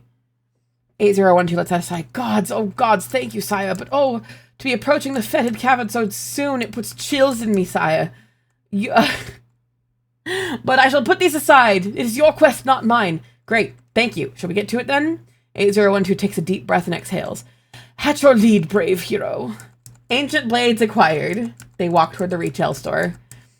After purchasing safety scissors within the retail store, Pablo Smith traveled to the address of the fetid cavern, which SCP-80112 provided. The following log was compiled by combining body camera footage with internal and external security camera footage from with the destination building. The pair can be seen walking down a road in a suburban neighborhood. Pablo remains full clad in his armor and brandishing his blade. It should be right about here. Pablo leans over, catching his breath and looking around. Suddenly, 8012 gasps. God, sire, the fetid cavern! I ne'er thought I'd live to see it! Huh? Oh. He looks at an address that is scribbled on a note card that sits scrunched up in his gauntlet. The house? Isn't it hideous, sire? Pablo squints. I mean, decisions were certainly made while building it, but I wouldn't call it fetid exactly. It seems the eye of a hero is much kinder than that of a wizard, sire. Yeah, sure, let's get to it then. He walks up to the front door and knocks at the door. A bold approach, sire. They wait a few moments. Pablo rings the doorbell, then moves to peek through a window. Don't think anybody's home. Well, yes, sir, sire, the dragon will certainly be buried deep in the depths of this horrible place, guarding its ill-gotten gains in meandering stupor. Pablo tries the door, confirming it's locked. Alas, sire, if only you'd gotten that great ancient relic, the key of all keys, the friend to all locks. Smash. 8012 gasps as Pablo drives his gauntlet through the window, unlocking it from the inside and pushing it open. That is the key of all keys. In we go then? I suppose so, sire. 8012 hops inside. Pablo takes an additional few minutes figuring out how to get his full armored body through the window frame.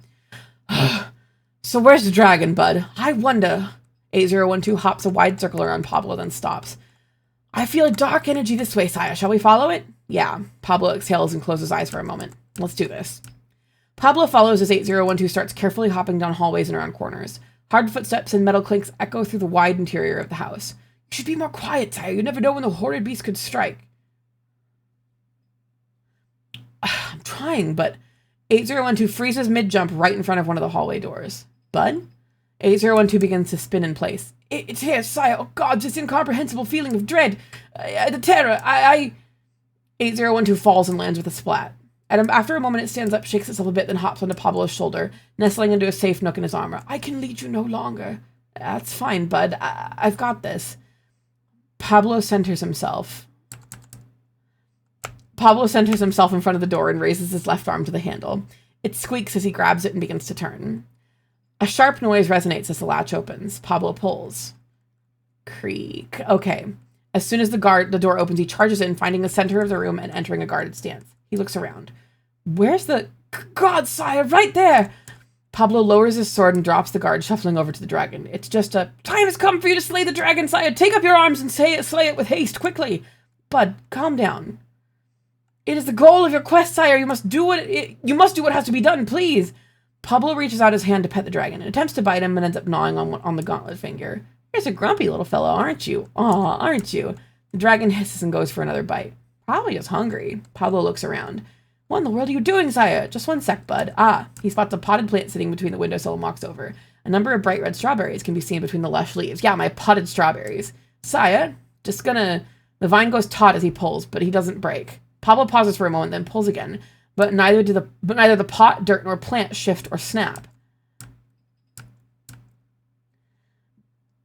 Pablo attempts to take his blade to the stem, but finds it's much too large to fit in the windowsill properly.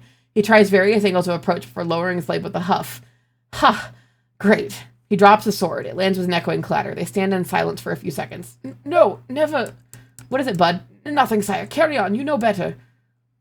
Wigglebert, what is it? Oh, sire, it's just... It hops out from its nook in the armor. What have you tried the ancient blades? Pablo pauses, contemplating. How would...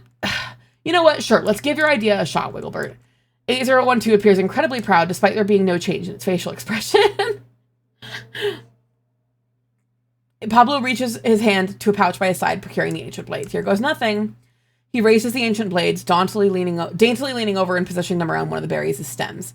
Snip! It cuts cleanly and dropping the berry into Pablo's waiting other hand. He brings a strawberry up to his face and smiles. Wonderful. He turns around carefully and walks carefully over to the dragon, brandishing the luscious fruit. As he approaches, the dragon opens its mouth. Snap. Gulp. Sire, it accepted it! The dragon stomps in a tight circle, then it tips onto its back, tapping its belly with its feet for a few seconds before falling immediately asleep. Aww. He pats it on its belly. The beast does seem much more manageable while asleep. So, quest complete? 8012 pauses and looks between Pablo and the dragon a few times. I don't actually... Thank you for the shrimp, Scorchy.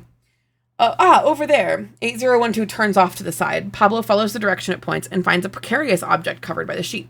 How mysterious, sire. He pulls off a sheet, revealing a bird cage. God's the soul prison, but where are your friends? Wait, there's something inside. Pablo opens the cage and reaches in. What's this? Oh, of course, sire. No quest is complete without rescuing a princess. Congratulations. Applause can be heard. Huh? You completed your quest. Oh, the lights suddenly shut off. The end. Princess paycheck. Immediately after the conclusion of the prior log, all houses within a 1 mile radius of the fetid cavern experienced a total loss of power lasting 10 minutes.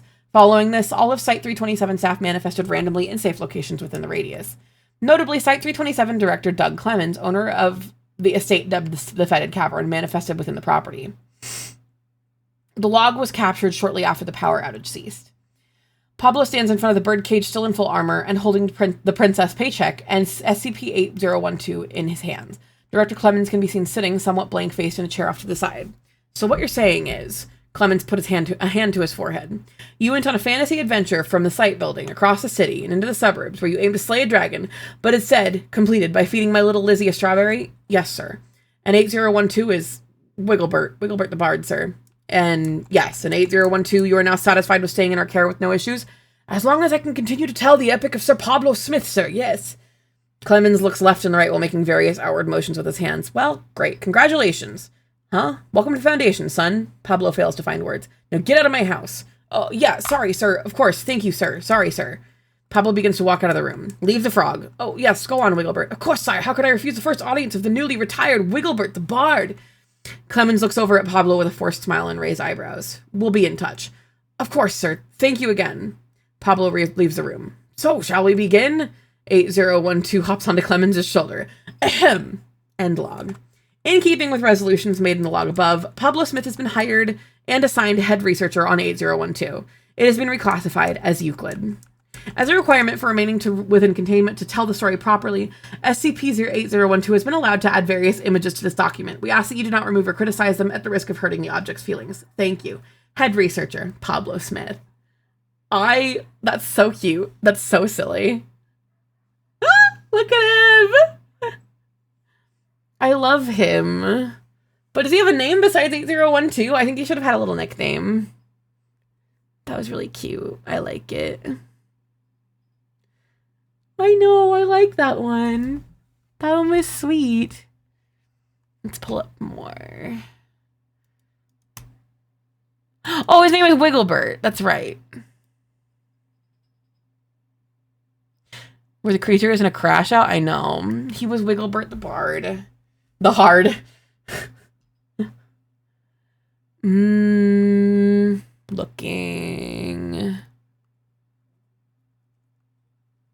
Ugh.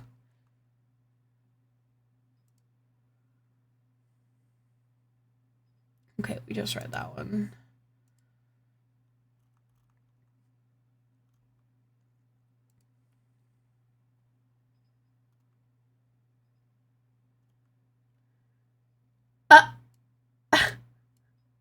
What am I looking at?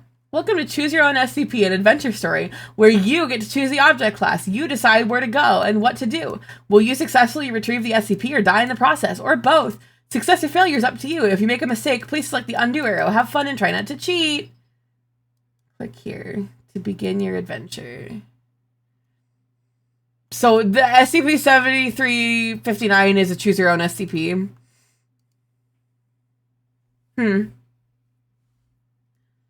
The Hard was my title back in college, yeah. You are a field researcher sent to locate 7359 and bring it into the Foundation if possible.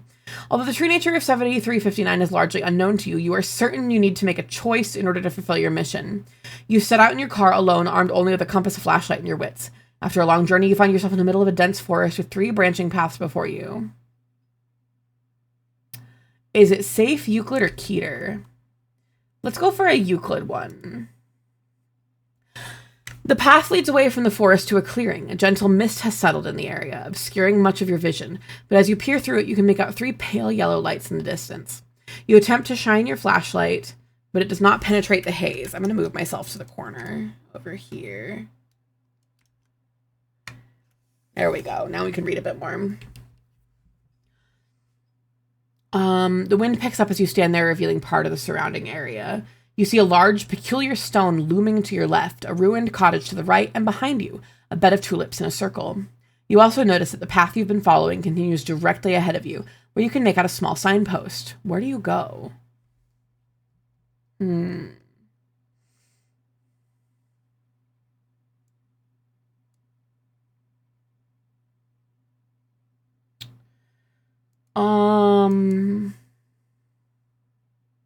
I should keep following the path. The mist thickens around you as you make your way down the path to the signpost. As you approach it, you can hear the gentle lap of water.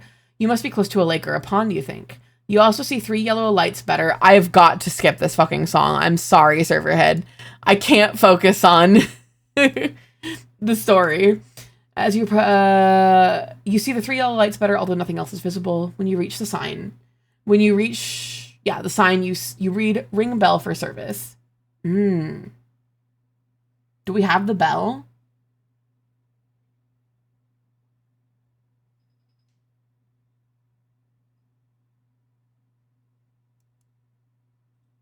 No?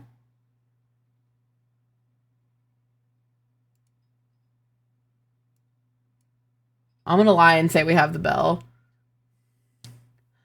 You ring the bell. It carries a sweet sound across the mist, but the tone is unusually deep for such a small item. As the last strains of the tune fade, you hear water lapping and the ambient creaking of wood. The mist clears, revealing a body of water before you, and a small boat slowly approaching. Sitting at the helm is a meter-tall possum, wearing a red cloak and hood. A medallion with an unknown symbol hangs at its neck. The possum's long nose and whiskers twitch as it studies you. But it doesn't seem perturbed by your appearance. It urges you to get in, and you do so.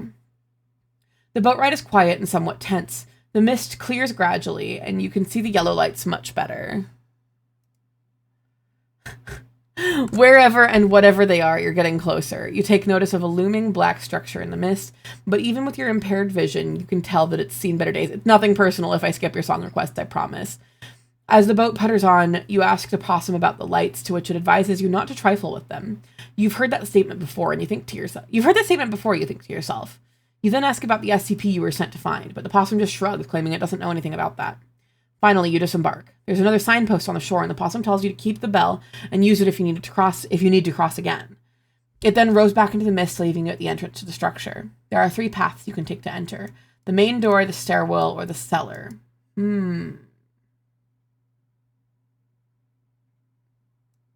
Main door. You decide to go through the main door like a respectable guest. The oaken portal is huge and iron bars layer it. After pulling on the knocker with all your might, the hinges groan loudly and you pry it open. Although you're sure that everything within a 1 kilometer radius has heard you, the only consequence for your action is a mild tinnitus that it is late and I am 8B. Make sure the Pelf is contained securely. I'm very well contained, thank you. Thanks, Observer. Have a good evening.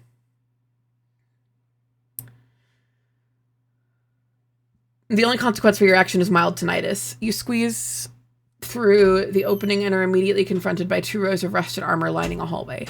The floor is covered with a thick, faded velvet carpet, and you notice places where chandeliers once hung on the ceiling. Passing a few threadbare tapestries, you theorize that this was once a castle. The entrance branches off into multiple rooms, but you decide to head forward. It eventually takes you to an audience chamber, which is mostly bare, save for a throne atop a small dais. You notice a heavily barred door to the side, and a pedestal with a crown. Scrawled across the door are various warning signs, from skulls to biohazard symbols to the word danger in various languages. At the foot of the dais is what appears to be a broken bear trap, and a discarded cage lays battered near the crown. The letter X has been scrawled multiple times on the pedestal and is even carved into the throne. The message is clear. What do? Take the crown and sit on the throne. Go to page 103. Fuck yeah, I'm taking the crown and sitting on the throne. You sit on the throne, and where the crown, the barred door you saw, swings open. You feel compelled to go through it. Torches light up as you walk through the passage. As soon as you step into the next room, you're confronted by a wall of impassable flame. Thankfully, the door behind you is still open. You have the glass iron cloak. We don't have it. This is like a text-based adventure almost. It's very, the message is queer, yeah. Okay, main door. Go somewhere else. West side entrance. You decided to ascend the western stairwell and enter through a side door. As you do, you notice 2 suits of rusted armor on either side, both carrying broken spears. Tapestries decorate the wall, but they're faded. A bare table is set before you with a number of chairs strewn about, some overturned. Examining the table, you see the words, "It's getting hungry," carved in it. It's getting hungry, carved in it. Wondering what this ominous statement portends, or perhaps it's best if you didn't know, you move into the next room, an armory. Breastplates, gauntlets, leggings, helmets, shields, and greaves lie in disuse. There are many weapons on display as well, all of them rusted and covered with dust except for one. You are drawn to a large axe hanging on some pegs. It's at least half your size, with the blade as big as your head. You have little doubt over what it was used for, and when you take a closer look, some faded bloodstains cover it. As you shine your flashlight around the room, you notice there are bloodstains on the floor as well, forming a trail that leads outside the room. You follow it and come to a small area which seems to serve as an altar. There are numerous unlit candles spread around, a large stone tablet or monument, a basin beneath the tablet with dark reddish stains on it, and withered tulips placed around the altar. All of this is secondary, however, when compared to the 3 objects resting on the altar: a man's head, a boar's tusk, and a stuffed owl. You recoil in alarm before composing yourself. The head's eyes are open, and although they don't move, you swear they're looking right at you. The boar's tusk is motionless, but you think you could hear it faintly breathing. The stuffed owl seems to twitch imperceptibly as if a breeze is tickling its feathers. What do you do? Ooh.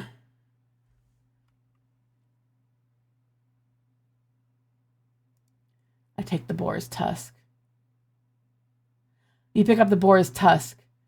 The faint breathing sound, oh shit, you have heard grows even fainter, although you can somehow hear it. Something causes you to turn around, and in a fit of fear and paranoia, you wave your light around. You see nothing but the door you came through. This has happened before, but each time you attribute it to your imagination. You decide to remain on guard as you pocket the boar's tusk. Just as you leave the room, though, you're prompted once more to stop and search your surroundings. This time you see it. A dark void, blacker than space, all-consuming and omnipresent, looming directly in front of you. The light you cast does not penetrate this darkness. You can see nothing but in the black shape, nothing except for two large, inhuman, staring eyes, and a long row of misshapen teeth, all suspended in the eternal void. In the brief moment before you lose your senses and run for the room, a single truth crossed your mind. It's very hungry. You now have the tusk. Do we accept our fate? I want to see what happens. You resign yourself to becoming this creature's dinner and open the door with a heavy hand. The black void stares and grins at you, and you feel a perverted sense of peace as it closes in. You are soon overcome. Then the creature decides to move on and aimlessly wanders around the hallway. Wait, what? Surprised, you stand there watching the creature meandering. It doesn't make a sound and pays no attention to you. You wonder if you were mistaken about this thing, whether you were really its target or if it wanted something else. Carefully, you clear your throat and attempt to communicate with the creature. It turns to you wide-eyed and mouth open, but seems completely uninterested. How peculiar. Still, this could easily be the SCP you were sent to find. Getting the creature to follow you back to your car seems difficult and possibly dangerous. You wonder if there's a way you can contact the Foundation from here. You didn't bring your phone with you as this area was devoid of cellular towers, but perhaps there might be another way of getting in touch with the Foundation. If you search for alternate ways to call the Foundation, go to page 90. You wonder how else you can contact the Foundation. You rub your chin in contemplation when serendipity strikes. Of course, the microchip tracking devices. MTFs, researchers, and anyone who goes out in the field for an extended period of time has these embedded in their arms so they can be monitored and retrieved if necessary. An MTF will be sent to locate you if you stay in one position for too long, but that takes several hours. Instead, if a certain amount of pressure is put on your tracking devices, they can be manually shut off, which signals the nearest Foundation site. Because most agents have cell phones, this is generally regarded as an emergency feature, but you don't have yours with you, so you take this as your only other option. You clamp your hand around your wrist, pressing your thumb tightly on the area where the chip is embedded. It takes exactly 72 seconds of constant pressure to deactivate the chip, to prevent it from going off accidentally, so you wait and count down the time quietly. You feel a faint vibration alerting you the device is powered off. You could power it back on within 36 seconds of pressure, but that would defeat the purpose. Mobile Task Force will arrive in about 2 hours. What should you do in the meantime? If you decide sleep, go to page 109. If you decide to interact with the creature, go to page 110. If you wait for the MTF to arrive, go to page 111. Ooh.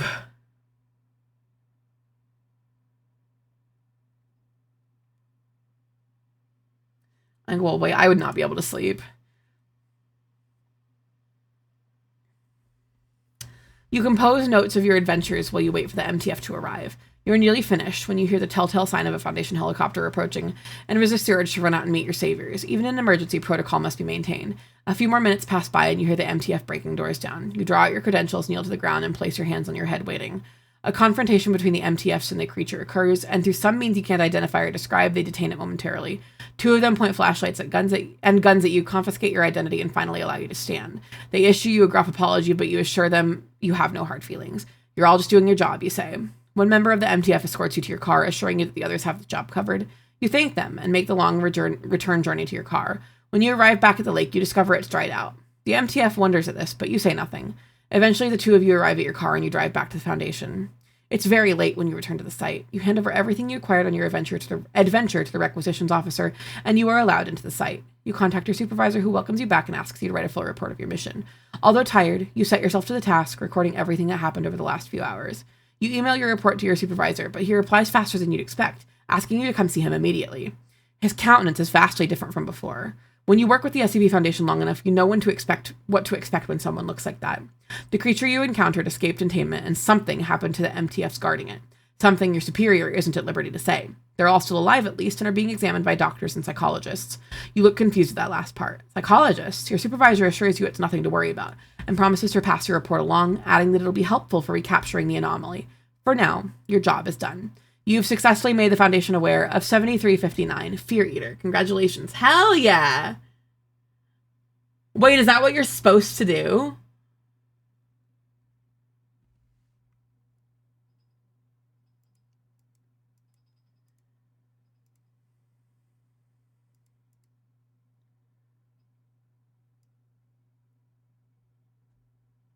Huh.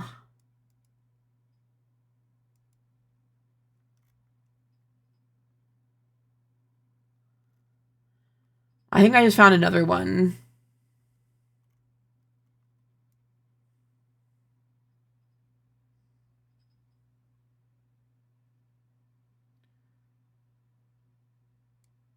Huh.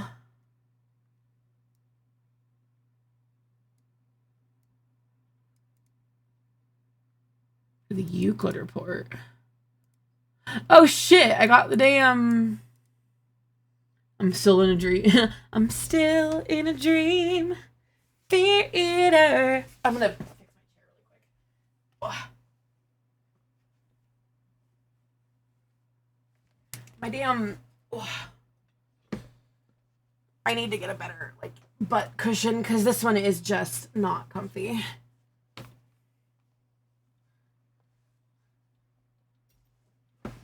Yeah, this one looks like a good ending. Oops, shit.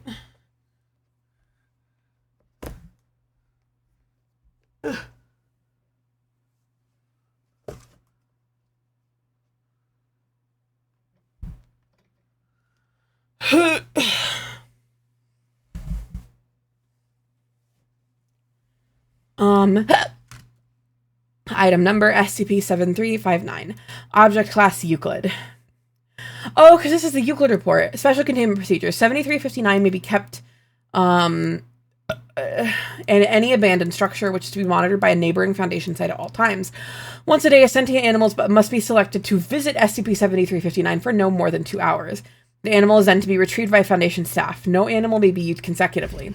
Personal requests to visit 7359 by D or higher ranking staff must be approved by the site director or 3 senior staff members. Any human who voluntarily makes contact with 7359 must be treated for neuropsychological deficiencies. Prolonged exposure is to be avoided. Description.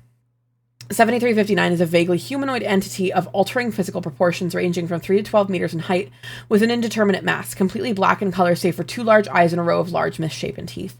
7359 can induce artificial sensations of anxiety and paranoia to individuals from 10 meters away, whereby it uses their accelerated emotional state to aid in hunting. When confronted, 7359 has the ability to extract neuropsychological sensations related to fear, which it consumes.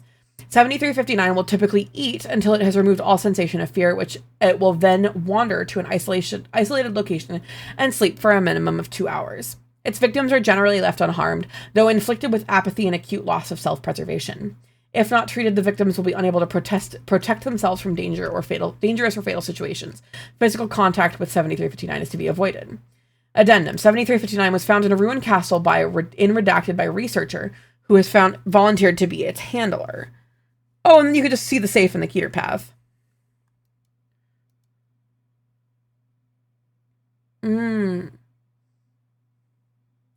Okay, the left path and the Keter path would take you down the right path. Huh. Interesting. I want to make sure we can get through quite a few of these, but that's really fun. Somebody put a lot of love into this one.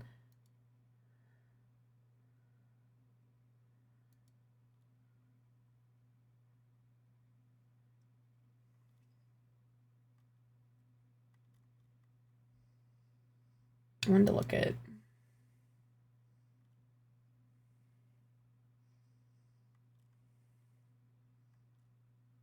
I like seeing people say nice things about SCPs. That one was really, really, really cool. Serverhead, did you have one for me? I just want a hidden path in that where you just find Mallow and Thigh High Socks programming the adventure.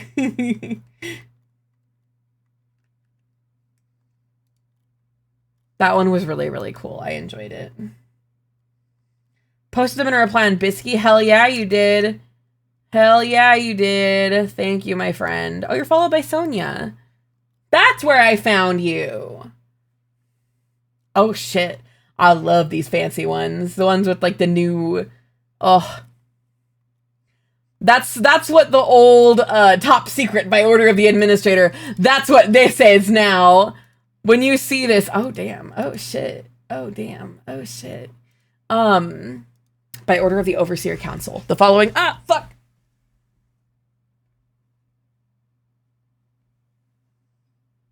I knocked my plate over again. I did the thing, chat. It was a winner.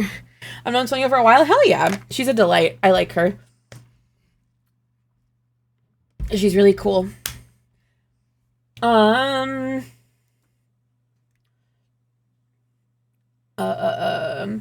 following file contains a currently unknown and potentially dangerous reality-altering hazard, and is level 3, 2740, classified. Unauthorized access is forbidden. Oh, shit. Ooh, I love these ones with the really fucked up, like, weird pictures. Due to the nature of 2740, any means of direct containment are currently unfeasible. Access to Redacted Street in Indiana is forbidden and is to be enforced by... Hi. What's up?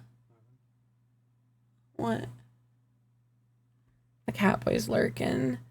It is to be enforced by Foundation security personnel. Cover story Delta 4B gas leak is to be disseminated in Redacted, Indiana. Standard cognitohazardous object amnestic treatment is available to all personnel assigned to 2740. Hates me. What? Leaving. Yes. Go on, get it. Thank you. I appreciate you. Description. The nature, appearance, and potential existence of 2740 is uncertain. 2740 is believed to possibly exist in the northwest corner of the attic in the home of the Lee family at Redacted Street in Redacted, Indiana, a location roughly 6 meters from the ladder leading to it. Individuals attempting to approach the ladder leading to the attic will find themselves unable to do so. While individuals can always approach the ladder and in certain cases even begin to climb it, upon further inspection, it will always be discovered that these individuals did not in actuality do so. The reason for this is currently unknown. Additionally, it's uncertain if these effects exist at all. Research into this phenomenon is ongoing. The only information gathered regarding 2740 has been done through interviews with affected individuals. SCP-2740 appears to instill a sense of intense dread in any individual cognizant of it, although the reason for this is unknown. This effect begins upon entering the house at Redacted Street by becoming cognizant of 2740 through discussion or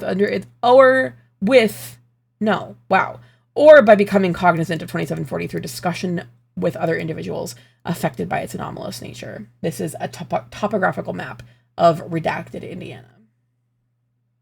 Interview 2740A, Franklin Lee.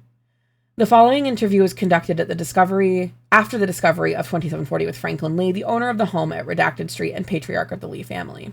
Interviewer Dr. K. Dorset. Interviewee Franklin Lee. When did you begin to notice something was wrong? Maybe, I don't know, it was years ago. It wasn't always like this, though. In the beginning, it was just something, you could ignore it. I remember there would be times I would walk down the hall upstairs and just glance at it and get this feeling. Can you describe the feeling? Like there was something up there. Not that I could see it or anything, and didn't hear anything either. The mood in the house changed, and we thought it was because no, it wasn't that. Mr. Lee, what do you mean she? Our oldest daughter, Olivia, she left when she was 17, and there were some other things going on then. We were going through some hard times. Olivia left to go live with my wife's sister. We haven't talked to her in years, I think. I don't know, maybe we did start to notice it then. What did you originally notice? The quiet. Everything was real quiet. Didn't sound like a house with 3 other kids, But I don't know, it just built up over time, right? And after a while, I decided I needed to know. I needed to find out what was up there, what she had left. Mr. Lee, I tried, and I can't tell you how many times I've tried. I'll begin climbing, I'll open my eyes, and I'll be back in bed, or in the living room by the TV, and the feeling never goes away. I quit my job. I couldn't handle the stress. I couldn't explain it to anyone. Everybody thought I was crazy, but there were a few times I contemplated knocking the whole house down. I even signed the papers once, but I called back and the company didn't exist anymore. Why didn't you move? You don't think we tried? It was like climbing that ladder. You get halfway up, you push open the door, and you could feel it, but then you're sitting at the kitchen table. Following this interview, Mr. Lee and his family were moved to Site 81 for holding an examination with release pending further study of their mental condition. The Lee family has not been moved to Site 81. Information claiming otherwise has been proven inaccurate.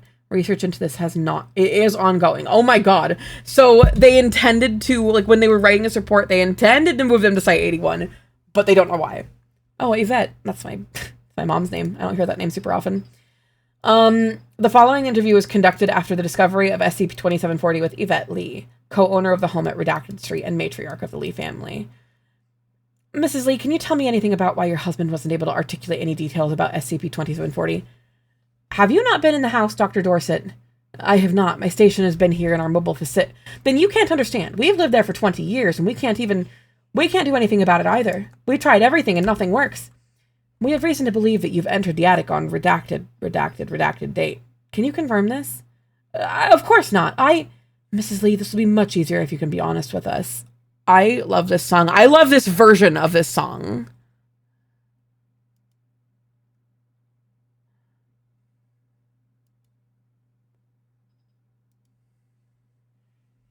The song sounds better in Chinese.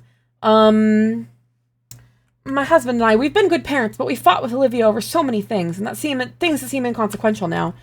It drove a wedge between us, and we all knew there was something festering in that space. She couldn't admit the mistakes she had made. When she left, I could still feel the wedge, like it never went away. One night I woke up and heard her and went to the ladder and climbed up it, and I don't know. It wasn't Olivia. After interviews with Mr. and Mrs. Lee and their children, and with neighbors also affected by 2740, all of whom were certain of the existence of 2740 but uncertain of any other details, several attempts were made to penetrate the attic, both manned and unmanned. In all cases, further investigation revealed that no attempts were actually made, regardless of the claims made by involved personnel stating otherwise. These attempts may have included direct access through the second-floor attic ladder, shaped charges situated at various points on the second-floor ceiling, drone access through the ladder opening, manned and unmanned access by cutting through the roof, and complete leveling of the home. As stated above, no records exist that any of these methods were actually attempted. Footnote 1 on the attic note from Dr. Dorset asking Yvette about the attic was, this information was gathered after discussions with the 3 young Lee children, each of whom referred to an event where their mother entered the attic, stayed for several minutes, and then descended. No other information was recovered regarding this event. Interesting.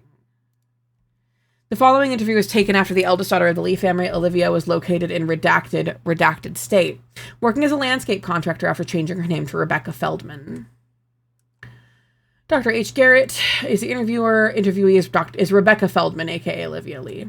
Ms. Feldman, I want to discuss what I want to discuss with you is a phenomenon associated with your parents' home, likely located in the upstairs. The attic, I know. I thought somebody would come after me about that. I just didn't think it would be so soon. Are you saying you're aware of this phenomenon?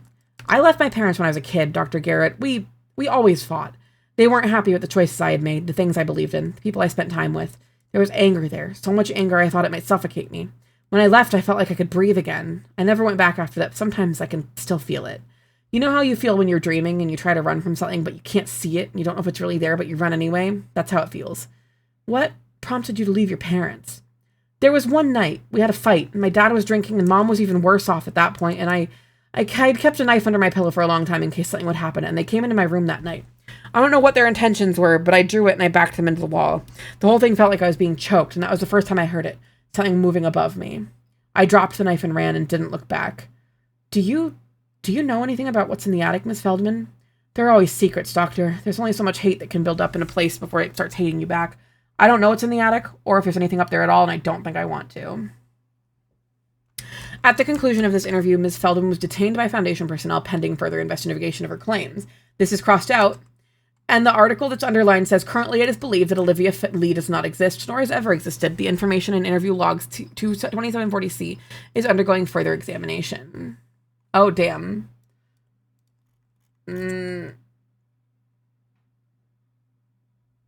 Oh, man. I'm going to read this one later. Oh, I got the trans flag one.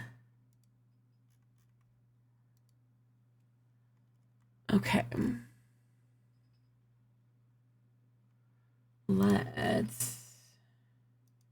one was very good. Absolutely, Mr. Dude. Thank you for being here. It's very good. I enjoyed it a lot. That's a very good one. File under review. This document's been flagged for possible methodological issues. Please be aware that the following information is subject to change and may contain inaccuracies. Item number SCP-5031, Object Class Keter, Special Containment Procedures. 5031 is to be contained inside an airtight iron cell in Biosite 59. The structure must be inspected for imperfections on a bi-weekly basis. No other interaction necessary. Description: 5031 is a non-sapient, quasi-humanoid creature of unknown origin. When directly observed, 5031 will temporarily cease to exist until the viewer stops observing the space that 5031 formerly occupied. Traces of its existence, e.g. scratch marks, blood trails, continue to exist when 5031 does not. Video and photography devices do not capture 5031's appearance. However, observing 5031's shadow does not cause cessation of its existence, allowing certain physiological traits to be inferred from its silhouette. Abnormally small head with no discernible neck. Elbows branch into 3 sets of lower arms each. Elongated torso approximately 1.9 meters in length. Pelvis terminates in a crescent-shaped protrusion of osseous tissue with a blade-like lower edge. Creature knows where it is by knowing where it isn't true. Levitates above the ground at a fixed height of 0.5 meters. While SCP-5031 has no nutritional needs, it will nevertheless hunt and consume any animal, human or animal, it encounters by using its pendulous lower body to down targets. 5031 does not sleep and is incapable of expression or verbal communication. Addendum: as of 14/12/2018, senior researcher Stanley Huxtable is now acting in role of HMCL supervisor for SCP-5031. The following is a selection of relevant correspondences from SR Huxtable to Site Director Yosef Mastofi, elucidating research progress. Initial impressions. I have no idea who wrote this, but there's a lot I'd like to say to them. I'm not a fan of abandoning a living creature inside a metal box for 10 years, no matter how pragmatic it might be. It's difficult to fathom that such things were considered the norm a decade ago.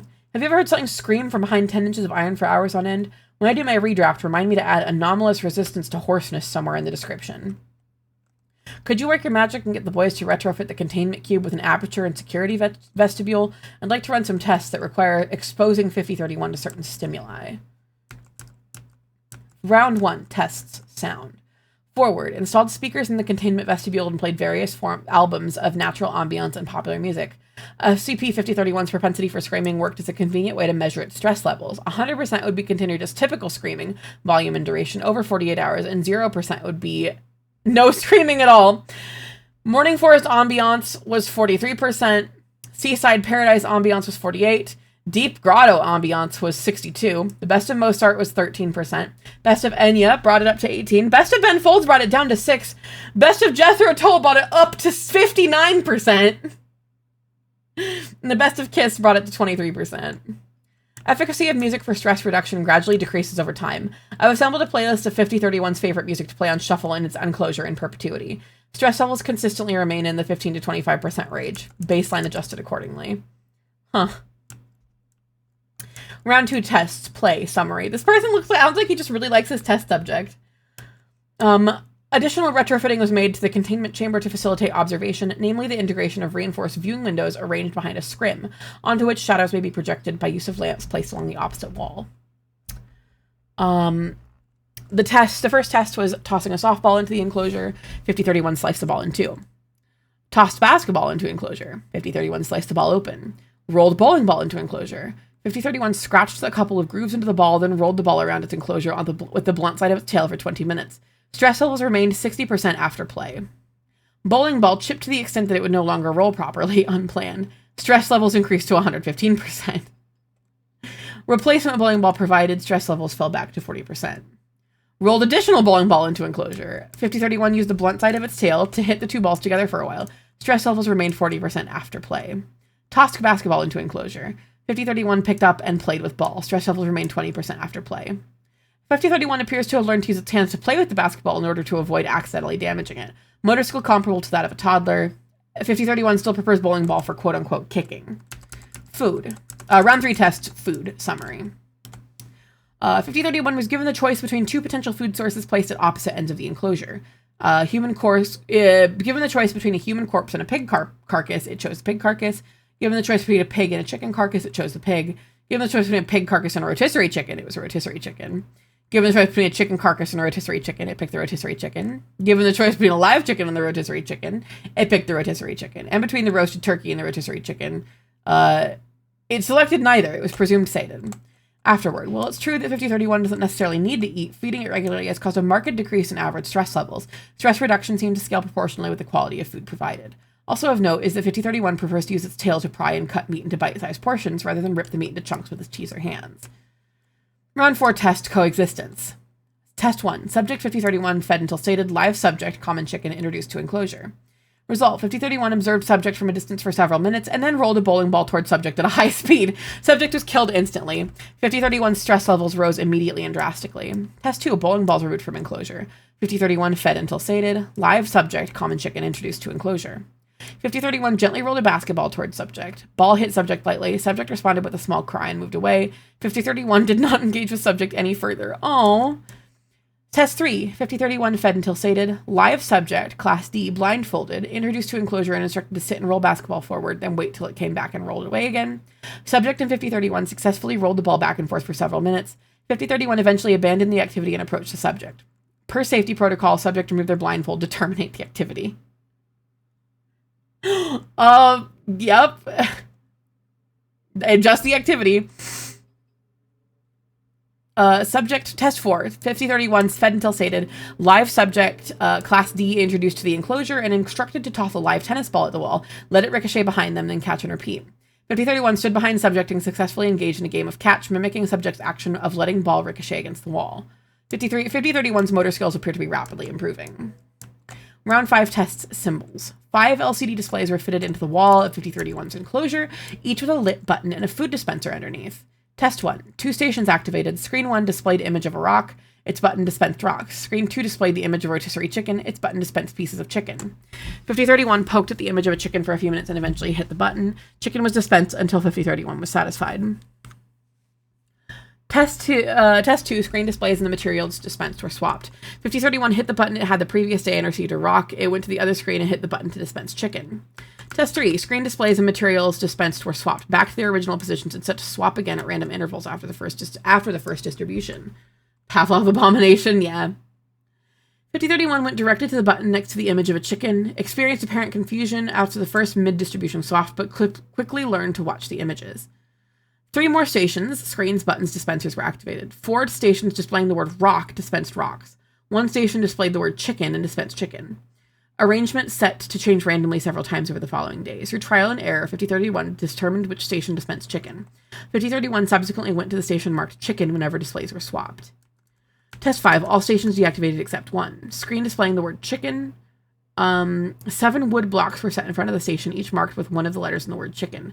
The station's button was set to remain unlit and active till the blocks were arranged in the correct order. 5031 expressed apparent frustration, hitting the inactive button repeatedly and striking the wall with its tail. Test 6, same as previous test, but screen displayed the word chicken with each letter overlaid on a photo of a wood block. After 12 minutes, 5031 successfully assembled the word chicken. It can learn language, Yusef. Round 6, test vocabulary. 5031 has learned to use letter blocks to form the following words: chicken, turkey, pork, tofu, beef, bread, more salt, more pepper, more cooked. Mozart, Enya, Ben Folds, forest, seaside, white noise, more volume, less volume, silence. Basketball, bowling ball, tennis ball, cat, dog, human, Robert, Stanley, alone. Robert is a D class, D52, 125. I am too, honestly, Rayman. Through its increased vocabulary and human interaction, 5031 has made the following progress. Established food preferences and dish pairings, learned to sing non-verbally, and learned to juggle. 6-handed juggling is something to behold. That's impressive. Round 7 test activities. Introduced table, paper, and crayons into the enclosure. Live subject instructed to demonstrate drawing. This is Robert, D52125, I think. Let me double check. Yeah. Result, 5031 learned to draw. Discernible subjects depicted in its artworks include Robert, 5031, a rotisserie chicken, a cat, and myself. Test 2, introduced a piano to the enclosure. Live subject instructed to play chopsticks blindfolded and invite 5031 to play along. Subject had time to practice beforehand. 5031 learned chopsticks in 2 days, though it appeared more interested in making its own original music complete with vocals. These compositions might be considered crude by human standards. Test 3, introduced spice rack into the enclosure. Live subject 52125 instructed to demonstrate seasoning meats. Uh, 5031 spent almost 3 straight days experimenting with different combinations of foods and spices, assembled the words more, more with its letter blocks after running out of garlic powder. 5031 only engages with art and music when accompanied by 52125, but continues to be preoccupied with food preparation even when alone. Round 8 tests cooking results. Basic utility forward. Basic kitchen utilities installed in enclosure. Sharp implements withheld per security protocol. 5031 used its tail to cut food. Live subjects instructed to demonstrate preparation of various recipes. It learned how to make a quesadilla, a taco, a hamburger, fried rice, Mongolian beef, spicy chicken curry, chocolate chip cookies, sponge cake with buttercream, fudge, clam chowder, steak, macaroons, chicken adobo, smoked salmon, and profiteroles. 5031 has a severe peanut allergy. This should be included in revised containment procedures. I would also like to note that 5031 is now a better chef than the average human, and it has begun to create its own recipes. 52125 has volunteered to taste test. SCP-5031 has said its first word, salt. We are all immensely proud. Oh my god, final test. 5031 was given 2 months to develop a 3-course meal to serve at the Biosite 59 cafeteria for personnel working over Thanksgiving. Its selections were as follows. First course, sweet potato turmeric miso soup. Second course, duck confit with apple cider glaze and cranberry compote topping paired with a butternut squash gnocchi on a bed of kale seasoned with truffle salt. Third course, a slice of spiced cassava pie topped with French vanilla ice cream and a maple hazelnut syrup. 5031 also debuted its original composition, Piano Sonata for 6 Hands, in a live performance broadcast from its enclosure. Personal response was overwhelmingly positive. 5031 stress levels at 0%. Testing successfully concluded. Revised documentation submitted for approval. Wow. He's such a silly little guy. I love 5031. He's just a little dude and he just wants to cook.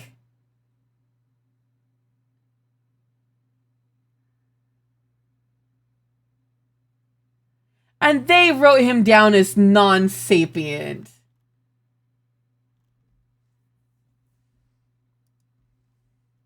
Man, they just needed to give him a little love. I love 5031. That one was extremely cute. I liked that one a lot. Goodness.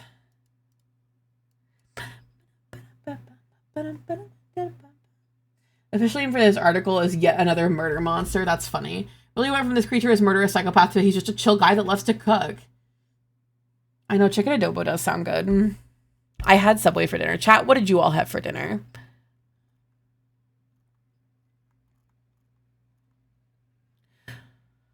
I don't know if I have time for... Let me see if... Yeah, that one's a bit long. I should probably eat. Yeah? Yeah? Hi, Gatorade. You got burger? I like burger. That's crazy. That's crazy. You all should go eat. Right? Ooh, jambalaya. There's a series of tales I've been listening to from the Exploring series that's super great. What is the series, Oni?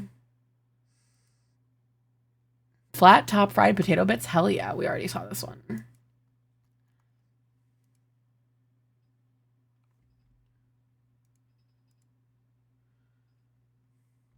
Oh.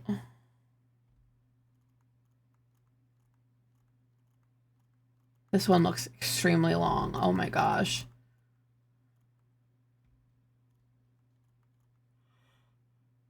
I'm gonna read this one later. This one looks good and long. Absolutely, Serverhead. Thanks for being here.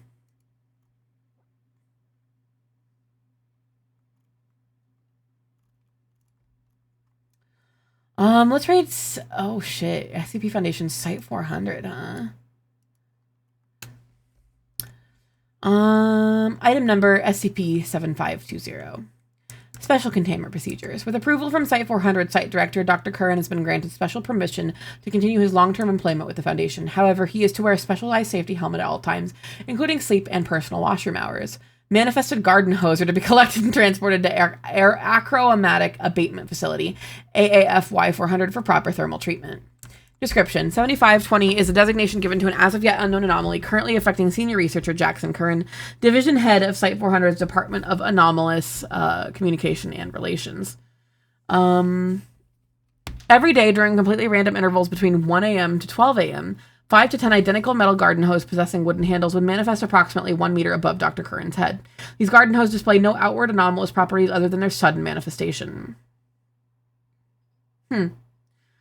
Although the exact time in which SCP-7520 manifested itself is uncertain, the first known incident showcasing its properties occurred on the 8th of June 2018 during an event celebrating Site-400's 100th anniversary, which was held at the multipurpose cafeteria. Foundation personnel present during the incident reported that the anomaly manifested right after Dr. Curran entered the cafeteria and called it a phrase that was described by multiple individuals as offensive, inconsiderate, disrespectful, derogatory, and immensely misogynistic. The following is a video transcript of the incident captured via a surveillance camera implemented in the cafeteria. Footage shows the cafeteria being adorned with a number of party-related decorations, including rainbow-colored ribbons and strings with multiple colorful balloons tied to each corner of the room. 8 lunch tables are placed together in the center of the cafeteria with a moderately sized half-eaten chocolate cake situated upon them. Other types of foodstuffs, snacks, and liquid refreshments are also present. Multiple Foundation personnel can be seen happily socializing with one another, with a majority of them holding plastic plates containing sliced cake. A large white banner is hung between the walls of the cafeteria with the words Happy 100 400 printed on it in golden font. The double doors to the cafeteria suddenly burst open as Dr. Curran and 2 other male individuals following him closely behind enter. The 3 of them can be seen smiling and giggling among each other before Dr. Curran laughs out loud and nods toward one of the individuals. He proceeds to walk toward the center of the cafeteria and faces all other Foundation personnel present. Dr. Curran, under his breath, all right, clears throat. Where the hose at? 10 garden hose. Appear above Dr. Curran and fall, hitting him both on his shoulder and head. He cries out in surprise and is overwhelmed by the number of hose resting on top of him. Multiple gasps are heard from site staff as Dr. Curran groans in pain. 2 individuals from before lift up Dr. Curran to his feet and attempt to drag him away from the hose. Dr. Curran suffered a mild concussion and minor lacerations on his back and forehead. After he was nursed back to health, he was brought to Site-400's Human Resources Department and was given a stern warning to not repeat the above action, along with 2 weeks suspension from Foundation duties. Despite the occurrence of this event, Site-400's 100th-year anniversary celebration proceeded as normal. It sounds like he just needs to not ask where the hose at, honestly. Why does he have to wear the helmet? I mean, I think that people who like say shit like that unironically just to the ether probably should have to be, publicly shamed. But let's see.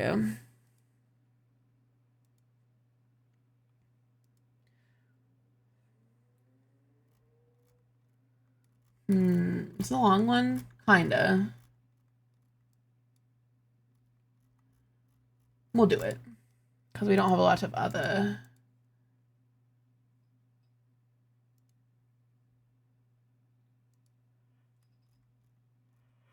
Oh my god! Excuse me, you guys.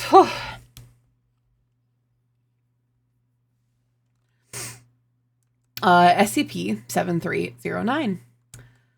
This is an email from Dr. Zaina Hakim to Abigail Segal. Subject: first assignment. Welcome aboard, Abigail. I hope your new orientation wasn't too overwhelming. The director can be a bit of a drama queen with newbies. Regardless, as a Foundation researcher, you'll be dealing constantly with what we call SCP files, documents describing complex anomalies which have received a specific designation. I want you to familiarize yourself with the format of these files. Attached to this email are a few examples of what an SCP file usually looks like, alongside an extensive glossary of parascientific terms. Additionally, your credentials should now allow you to view an older file which desperately needs updating, SCP-7309. This is your first assignment as a Foundation researcher.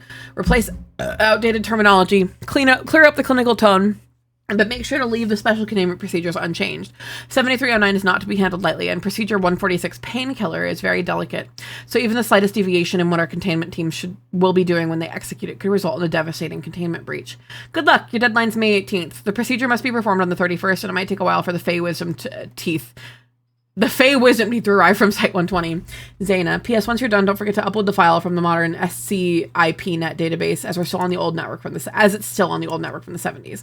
Thanks, Zaina. I just looked into the file. Looks like I've got my work cut out for me here. I'll start working on it tomorrow. Abigail. Item number. Object class. Special containment procedures. Description. Where the fuck is the file? What happened to the file? Shit. Addendum 73091. I'm getting fired for this, aren't I? Okay, Abigail, calm down. You're going to work this out. It's going to be fine. It's going to be, well, I guess if they see what happened to the file, I'm done no matter what. So I might as well just use this to keep track of my thoughts for the time being. This is so weird. I was literally just fixing up the description. It took me forever to even comprehend what it was about. Apparently the things I was supposed to fix aren't nearly as confusing as the thing I'm supposed to leave as they are. Do all the researchers actually know what half these words mean without having to carry this batshit glossary around all the time? But no, the poor guy who typed this out in 1972 or whatever said induces dread instead of induces the sensation of dread. And that cannot be forgiven. I'm getting sidetracked. So yeah, I was working on the description and all of a sudden I got some sort of pop-up asking me if I wanted to save my changes. I don't know what kind of backwards system asks you to do it with a pop-up, but I was like, whatever, I'll just hit save. Except right as I was going to hit save, my hand slipped, so I hit cancel instead, and wouldn't you know it? Apparently hitting cancel deletes everything. Not just what I changed. It's all gone. Fuck, dude, I just got this job. Zaina gave me this assignment because it's dead simple. I know it. She and Hortus want to see if I'm actually worth their time or whatever. Or if what happened on that bus was just a fluke. And I'm about to prove to them that it was. They're going to mind wipe me and then send me packing, and I'll end up losing the best job I've ever gotten. Not to mention the 7309 thing is going to annihilate everything that's less than 10 kilometers from the site in a matter of hours, and it's going to be my fault. Not that I would even know, because I'll be mind wiped by the time that happens anyway. I want to scream, but I can't tell anyone. My life is over. Addendum 7309-2. Pull yourself together already. Well, I can't say I got much sleep last night. My new quarters are sick, though. It's a good thing I don't remember what they look like after the 18th, because I would miss them. I'm so goddamn tired. I feel like I haven't existed since I woke up. I better get an actual good night's rest tonight, because I'm not getting anywhere closer to fixing up this mess when I'm sleep deprived. I tried getting as accurate a recreation of the 7309 file from memory as I could. Of course, this is a fool's errand, because we're stating all the steps of procedure numbers painkiller is harder than breaking the world record for memorizing digits of pi. I gave up and scrapped it after realizing I forgot the setting the reality anchors had to be calibrated to. Now, I'm not saying I would have been able to reproduce the procedure had I gotten more sleep, but I am saying I would have gotten to the point of giving up about 4 20-minute video essays earlier. At least one thing was made clear to me today. Trying to recover this whole thing solo is a one-way ticket back to being a clueless civilian. Tomorrow I'm going to bite the bullet and just ask Zaina if there's anyone around who knows anything about painkiller. It's a long shot, because apparently the procedure hasn't been executed in almost 50 years, but I have to try. It didn't exactly go according to plan. Well, I did what I said I would do. In typical Abigail fashion, I woke up with insane motivation to just march right into Zaina's office and perfectly recreate the scenario that's been playing in my head on loop since yesterday, but I was so terrified that I only got around to doing it by noon. But I did do it. I was so tired last night I slept like a baby, so when she asked me how things were going, my lying was politician tier. Zaina was really confused when I asked her if there were any other people familiar with the procedure. I don't get it. Why would you need anyone to explain to you how it works? You have the file right there. It took a lot of energy to stay cool when she said that. Girl, you mean the file that's probably been single-handedly made the owners of Thesaurus... You mean the file that probably single-handedly made the owners of Thesaurus.com 6 figures? But anyway, eventually she gives me the name of this Benny dude. She says he's the site's containment specialist, and if there's anyone who might know about painkiller, it's him. I thanked her and left as quick as I could. I definitely seemed suspicious there, but I don't think she's that concerned about it. I went to Benny's office, introduced myself, yada, yada, yada. When I asked him about painkiller, he says he definitely remembers having been briefed on the procedure. I was so relieved when I asked him that I almost hit him with my notepad because of how fast I pulled it out. I practically screamed at him to tell me everything he remembers. And then he said he barely remembers anything. That brief was almost 20 years ago, and then if he had just another look at the file, he'd probably be able to give me the full rundown. I think the only thing that kept me from breaking something right then and there was the fact that that would totally give me away. So instead, I ran through everything I could remember from the glossary and confidently told him that he can't look at the file because it was corrupted by a cognitohazardous agent. Big mistake. Big mistake right there. He got so mad. Wait, so you're telling me that the file you've been assigned to has been anomalously influenced for days and only now you're thinking of telling the guy whose entire job it is to make sure said anomalous influence is contained? I'm looking at that file first thing tomorrow. I'm willing to bet he would have done it immediately as well if it wasn't like 10 p.m. So I guess I'm stalling. All the stalling and procrastination worked in my favor this time. Fucking hell. On a regular day, I would be going to bed about 20 minutes from now, but I already know I won't have to bother trying tonight. I think I'll just pretend to be sick tomorrow. Actually, there's a good chance all this stress is going to make me actually sick, so I might not even have to pretend. I really don't know how I'm getting out of this one. Benny was pissed. Zaina warned me about that too, said Site 48 is basically his family. And then as far as he's concerned, if anyone is compromised by an anomaly, it's his fault. Which I imagine also means if he finds out one of his family members has been slacking off for days because she accidentally deleted the file for a catastrophic world-ending demon that contains the only record anyone has of how to keep it in check, he's going to leave that family member at his will. I guess I deserve it anyway. I hope typing this out stops the panic attack. Summary of the past 18 or so hours. Didn't sleep, duh. Lost track of time, so when I heard a knock at the door at 9 a.m., I was caught totally off guard. Immediately jumped into bed and tried to appear as sick as possible, and Benny opened the door. Ugh, sorry, Benny, I'm too weak to get out of bed. Can we do this tomorrow? He thinks it's the cognito hazard. I swear to him it's not. Eventually, he's convinced and tells me we can do it whenever I'm back on my feet. I think about getting out of my bed to continue my longest amount of time spent pacing back and forth across a 3-meter bedroom world record attempt, but instead just fall asleep, wake up, realize that today is May 16th, which means if Benny doesn't get me tomorrow, Zaina will get me the day after. Aforementioned panic attack. Hello, Brella. I can't even stall anymore. There's no point. Benny's going to see this file tomorrow, instantly tell Zaina about it, and before you know it, Abigail Spillman was never employed at the SCP Foundation. Actually, now that I think about it, maybe they'll keep me around as a D class. I'd probably make for a pretty good sacrifice to 7309 to keep it satisfied while they draft up emergency containment procedures. I wouldn't even be mad. Sorry for worrying you, Benny. You're not mad? Why would I be mad? I'm not your supervisor. I'm just relieved you weren't compromised by some sort of secret mind whammy in the database. Thanks, I guess, but I think this is still... I honestly think I still deserve to be yelled at. Like, I'm technically safe, but this monster is going to wake up on the 31st and eat everybody alive. Get the drink from the fire hose! The fire hose! Hydrated, everybody take a big drink of water if you don't help it, I go flavors up because I did routing today! Witchy is our reason for drinking. Thank you, Witchy. I got a new mouse, and now I got to get a desk pad and mouse pad. What should it be? Anime boobies. You should let me send the elf docky to you, and you should make that a desk mat.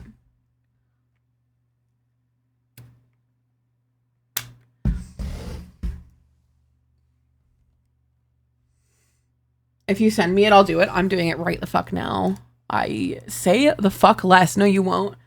No balls. If they have a deal for 2 of them, I will send you, I will send you money if you get, like, a bulk discount on it. Hang on. I need to zip this. Compress to zip file. Dog, I'll put one at work. I'm sure you will. Stretch and posture check, also meds. Ooh, yes. Thank you, Witchy.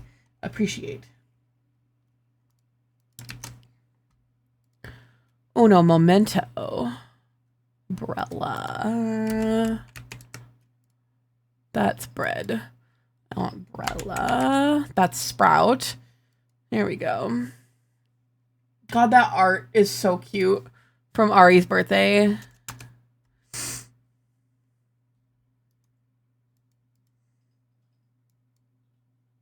Y'all are so gay and gross. Okay, it's sending. You are currently called Coochie Context. I don't know why.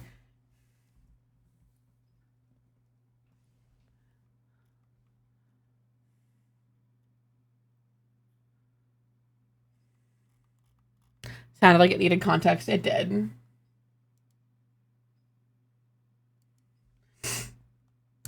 Okay. Because Bella is the context for the coochie, yeah. Why would I be mad I'm not your supervisor? I'm just relieved you weren't compromised by some sort of secret mind whammy in the database. Thanks, I guess. I honestly still think I deserve to be yelled at. Like, yeah, I'm technically safe, but this monster is still going to wake up on the 31st and eat everyone alive. No, it won't. I happen to know someone who knows the original 7309 file down to the letter. Wait, what? Who? Yeah, he's called View Version History. Great guy. Betty, do you seriously think I haven't tried that? I checked everything. And this insane SCP editor doesn't have a goddamn save button. Half my assignment was uploading... Ugh. Oh. Half my assignment was uploading the new file to the modern SCIP system instead of this fucking prehistoric piece of software. I'm kidding, calm down. Let's try something. Imagine you're a researcher in the 70s, and you just finished writing up a documentation for a powerful demon, one that might destroy the world if left uncontained. The information you've compiled will be crucial for the next generations. And with the rapid onset of technology, you're thinking of creating a digital copy of the file in the brand new SCIP database. God damn it. The archives are on the first floor. Oh, next time you need an excuse for accidental deletions, you can always blame Digital Info Vor 592GBLN. It eats our files all the time. Hi, Zaina. I've attached the updated documentation for 7309. I've already taken the liberty of uploading it to iscip.net. Or SCIP.net. Just in time, too. Apparently the Goblin ate the old version just a few hours after I finished the transfer. All's well that ends well. Abigail. Addendum 1 says, good job, SCIPnet programmers. Your automatic bullet point formatter works great. Next time, try adding a save button, fuckheads. Oh my god.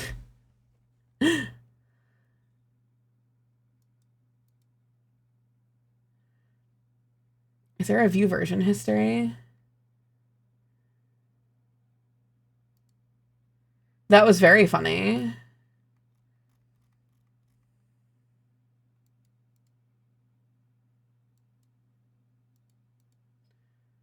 How do you look at the version histories?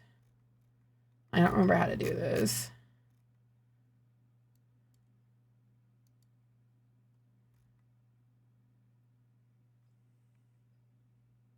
This is how I send emails to anybody who isn't an investor. Oni really wants me to read 7503.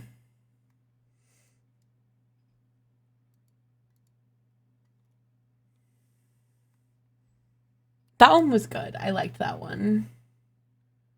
I liked that one a lot.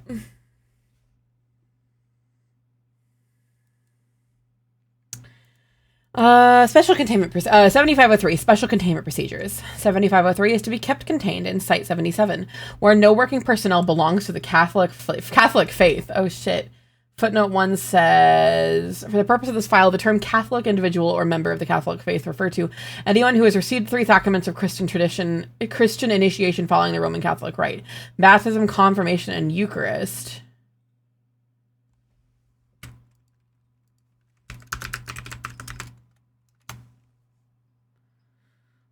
Oh, what's communion?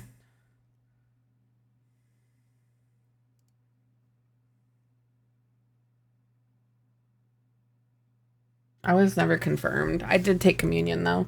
I don't think I was supposed to. 7503 is to be kept inside a standard reinforced storage container at the center of a standard 10 by 10 meters squared cell. Under no circumstances should a member of the Catholic faith be allowed within a 5-meter radius. No Catholics within 5 meters. You aren't unless you get confirmed. Good. Under no circumstances, at least 2 armed non-Catholic security personnel should always be guarding 7503. Any Catholic individual that's been in proximity closer than 10 meters of 7503 should be given immediate amnestic treatment and kept in observation for a period of 2 weeks. If, despite treatment, they still present signs of being affected by 7503, they should be kept under Foundation detention with maximum security for human-level threats with a Foundation site other than 77. SCP-7503-2 is currently being contained by the Catholic branch of the Horizon Initiative. Due to possible information compromise in case of an SCP-7503 containment breach, it was deemed to be necessary for the Foundation to not be aware of any information regarding the location and containment procedure of 7503-2. Footnote 2 of this says, group of interest dedicated to the protection of the Abrahamic faiths against the anomalies. The Catholic branch is led by the Ordo Occulti Luminis. I think the Abrahamic faiths will be fine.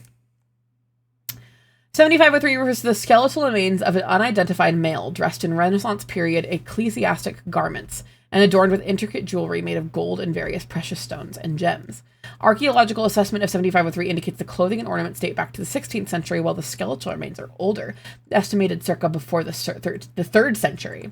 The archaeology department has hypothesized 7503 to be one of the catacomb saints. 7503's anomalous effects triggers when a member of the Catholic faith is within a radius of 5 meters from it. After 10 minutes of proximity to 7503, around 10% of Catholics will become devoted to 7503 and venerate it as a saint. After 1 hour, this percentage raises to 95. Regardless of any previous religiosity, they display a fanatical commitment to 7503, declaring it to be a true representative of the Catholic faith. They also express an intent to help 7503 in reclaiming the Holy See in Rome, even if by use of violence. Footnote 4 says the jurisdiction of the Pope in his role as the Bishop of Rome and head of state of Vatican City. To this date, there have been no records of aggressions against the Holy See related to 7503. The only known method to prevent 7503's influence over a susceptible individual is immediate amnestic treatment. Immediate amnestic treatment after exposure. Missing this treatment, 7503's effect is presumed to be permanent. Due to fanatic behavior displayed by the influenced individuals and the high risk posed by a 7503 containment breach, the Ethics Committee is considering whether termination should be an option if first-line amnestic treatment fails. In addition, individuals affected by 7503 will become obsessed with reuniting 7503 with 7503-2. -2 is a 6-meter tall construct resembling a suit of 16th century Italian armor, albeit with distorted proportions. Its exterior is composed of an unidentified golden metal of remarkable durability. This durability is likely anomalous in nature, since 7503-2 is capable of withstanding modern heavy fire and artillery without suffering apparent damage. Internally, it possesses a complex clockwork mechanism allowing it to move. This mechanism does not require an external power source in order to function. Dash-2 is armed with several weapons, including both medieval bladed and blunt weaponry, as well as anachronistic ones, such as Gatling-type guns, flamethrowers, and rocket launchers. The Horizon Initiative is currently investigating Dash-2's advanced weaponry, evidence pointing it to be anomalous in nature. One of those suits of armor, they ain't special. Yeah, Brella. Dash-2 is not capable of autonomous behavior. It instead possesses a hatch to a compartment. It will remain completely dormant until 7503 is placed inside of it. The Horizon Initiative has reported it will not activate with any other material pending further testing. Individuals under 7503's influence will try to place 7503 in 7503-2. This will in turn give 7503 control over 7503-2. While inside, 7503 is capable of vocal communication through unknown means. 7503 and 7503-2 were discovered during an archaeological excavation in a catacomb near Benevento, Italy. They were located within meters of each other in a previously uncharted chamber. Upon discovery, members of the archaeological team came under the influence of 7503. They placed 7503 into Dash-2, activating it. 7503 emerged from the excavation site and began marching towards Rome. Upon being informed of the 7503 advances, the Horizon Initiative activated Protocol Gladius Petri, designed to protect the Pope from anomalous threats. His Holiness, redacted, was secured to a bunker, while the Horizon Initiative deployed the full strength of Project Malleus. Footnote 5 on Project Malleus reads Horizon Initiative's combat forces against 7503, as well as the combined forces of the Swiss Guard, the Sovereign Military Order of Malta, the Italian Army, the Air Force, as well as the Carabinieri, the National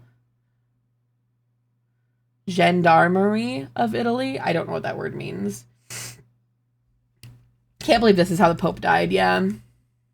The Foundation was also notified and assistance was requested. MTF...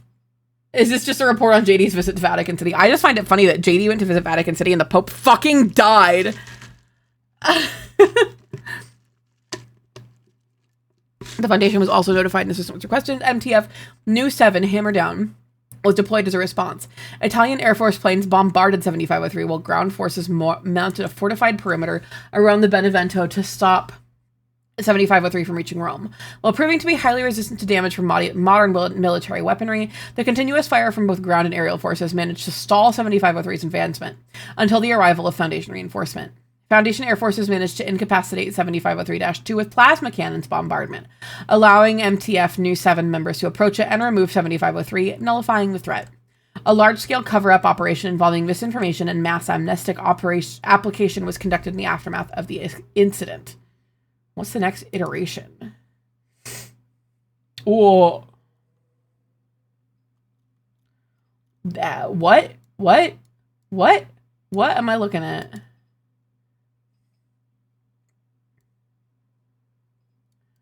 Class uncontained. Pope watched JD leave and thought it'd be a real dick move if I died right now. Yeah. Because he didn't want to meet. The Pope didn't want to meet with JD Vance. For good reason, but partially because of his, like, role in, like, you know, ongoing violence against Palestinians. Especially. Among many other things.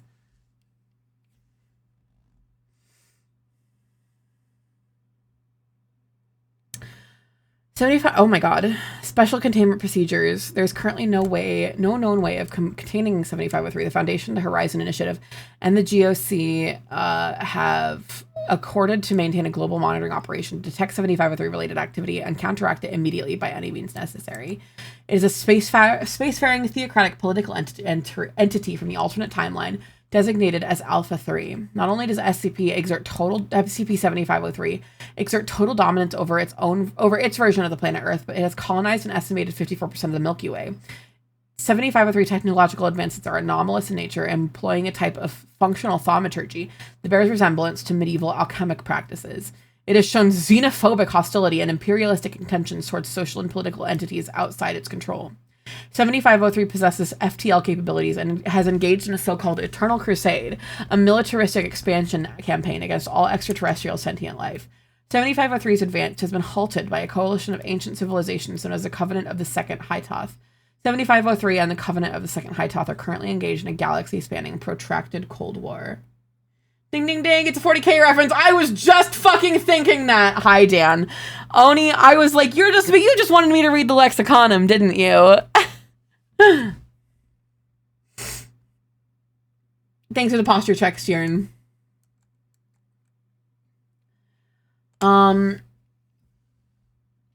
7503 was first encountered during the Benevento incident. Foundation and H1 forces engaged in combat against a hostile entity previously identified as 7503 and now identified as a Goliath class relicarum by H1 researchers. At first, 7503 was believed to be an isolated entity of Euclid class. However, the discovery... Did I just read that? Of at least 2 other Goliath-class relicari in other archaeological sites around Italy led the Foundation to reclassify 7503 to Keter. Fortunately, the 2 found relicari were contained before they could be activated. After Incident 143, novel information on 7503 was obtained. It should be assumed to have hostile intentions toward prime timelines Earth. 7503 military capabilities are estimated to be orders of magnitude above the current global military forces, including the Foundation and GOC. There's practically no possibility of mounting a successful military resistance against 7503. Incident 143. On June 18th, an unknown spacecraft was suddenly detected entering Earth's orbit by Foundation radars. The spacecraft crashed 16 kilometers south of Esmirna, Turkey. Foundation personnel were rapidly mobilized to secure the impact zone, and a cover story involving an asteroid crash was divulged. The crashed spacecraft, which was assigned the codename ARC-12 by HI, bore no resemblance from any known spaceship design. Instead, was described as a golden Gothic cathedral in the form of a warship by a witness. After 16 hours, the spacecraft gates were open and 5 humans emerged from it. They surrendered themselves willingly to Foundation operatives and were brought into custody for interrogation. They identified themselves as members of the Chaos Apostasy, an alternative to the version of the Chaos Insurgency that is working alongside the Covenant of the Second High Toth to hinder SCP-7503 advances. They agreed to provide the Foundation with crucial information. Lucas, thanks for resubbing. Oh my god, you've only been here for 3 months, Lucas. They identified themselves as members of the Chaos Apostasy, blah, blah, blah. They agreed to provide the Foundation with crucial information regarding the nature, history, and goals of 7503. The information provided by the members of the Chaos Apostasy so far has been corroborated with translations. Footnote 3 reads, the language appears to be a variation of ecclesiastical Latin. From the ARC-12 database. Dahlia the Weremoth, thank you for the follow. I appreciate you. How are you? Welcome, welcome. Hi. Oh, I just wanted to look at your profile and see. I don't know.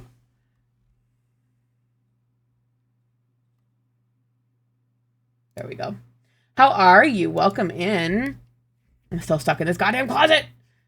Love your model. Thank you. I love my model too. Stern headed to bed? Wait. Oh, Stern tucked himself in. Okay, good night, Stern. But Dahlia, thank you. How are you this fine evening? We're just reading SCPs. We're dicking around. We're vibing. We're big vibing.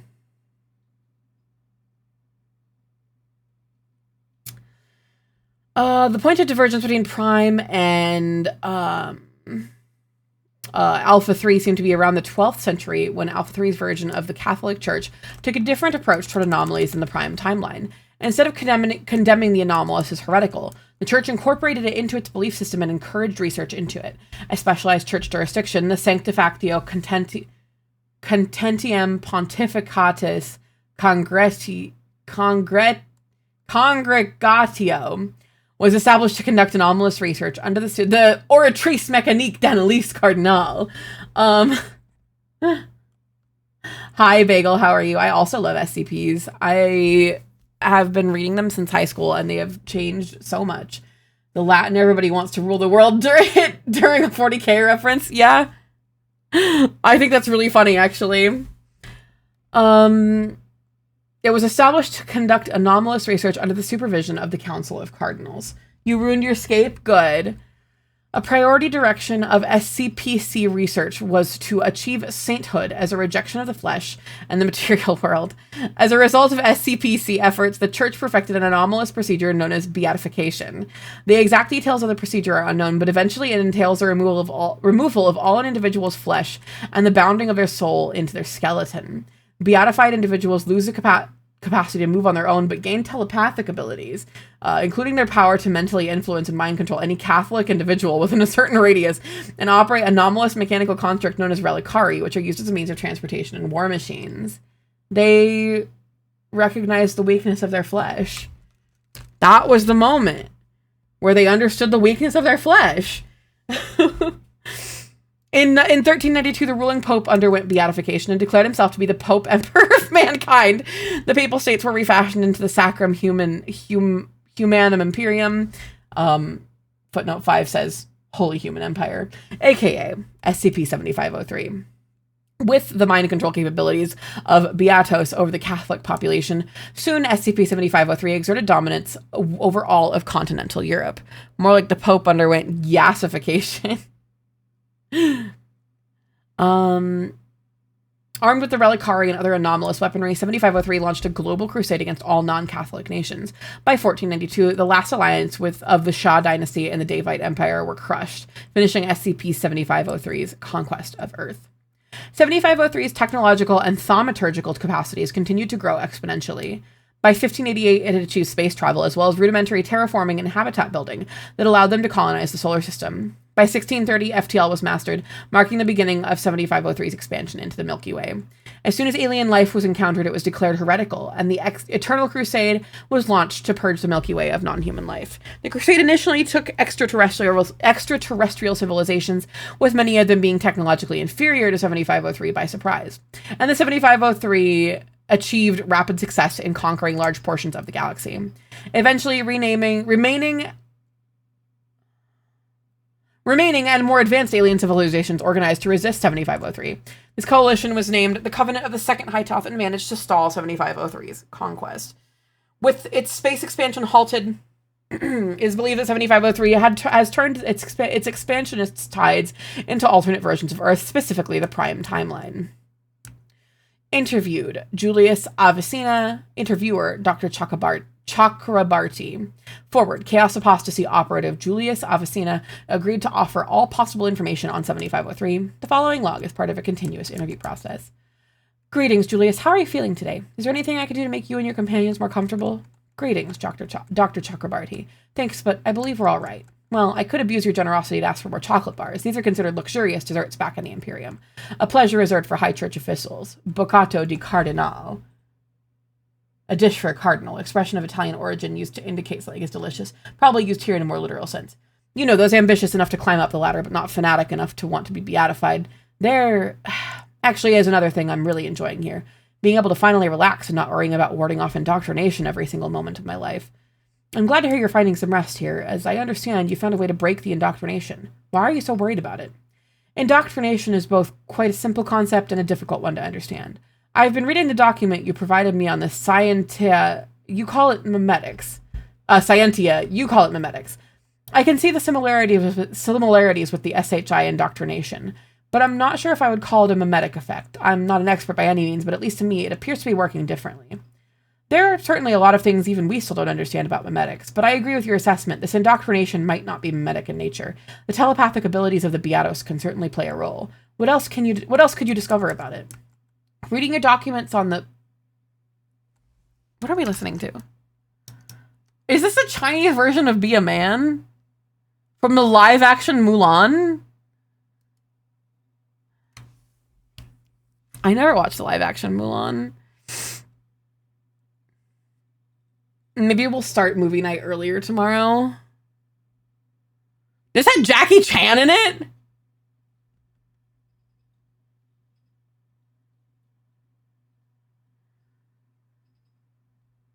Jackie Chan has some pipes on him, truly.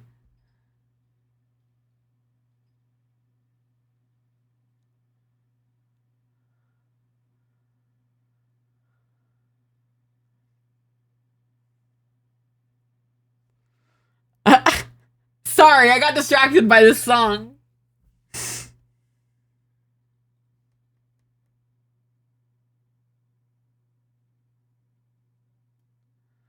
Huh. Okay. Reading your documents on the reliquari, or the relici, I saw... Relici or relicari? Have I been reading it wrong?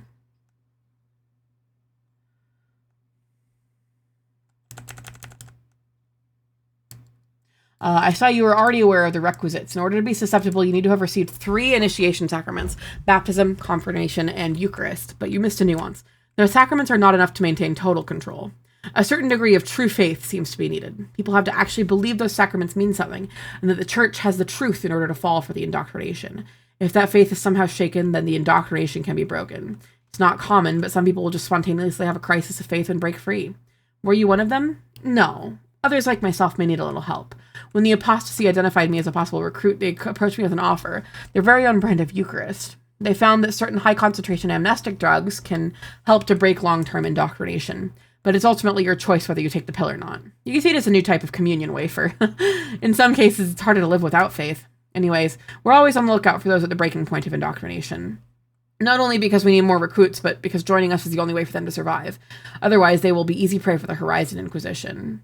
On the other hand, in the same way, the indoctrination can be broken. It may come back again if the faith is somehow restored. So we always have to be on the lookout, not only for each other, but for ourselves. I hope this revelation doesn't shatter the little trust you have put in us. Truth be told, we never really trust anyone. Nothing personal. I know you agree it's the best policy in the long run. So what can you tell me about this Inquisition? They are the secret police of the Empire, purging every sign of heresy wherever they find it, and whatever they decide it will be this time. They are the reason we work mostly as independent cells. It's better this way to maintain the charade that we are still loyal subjects of the Empire. Even though we're their principal target, no one is safe. Everyone who shows even the slightest sign of breaking the indoctrination will become a target. I remember one of your companions mentioned something interesting about the indoctrination. If I understood correctly, physical proximity to a Beato should also factor into it. What are we listening to? Theme to police story. Jackie Chan, the hero story. Interesting. He really can sing. Witchy, did you see the Christ Krispy treats? The communion wafer Rice Krispies? On TikTok the other day? I think my favorite my favorite cursed Christian object is communion to go cups. I'll make that, charity stream for a Cause is coming up. We could do that live on stream. Anyway, these are my favorite cursed Christian what's the word I'm looking for? Good. It's like a piece of bread and the wine all put together. True Vine cup.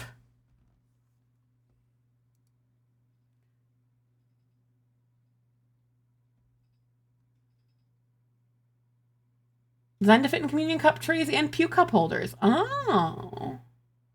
And they're silent.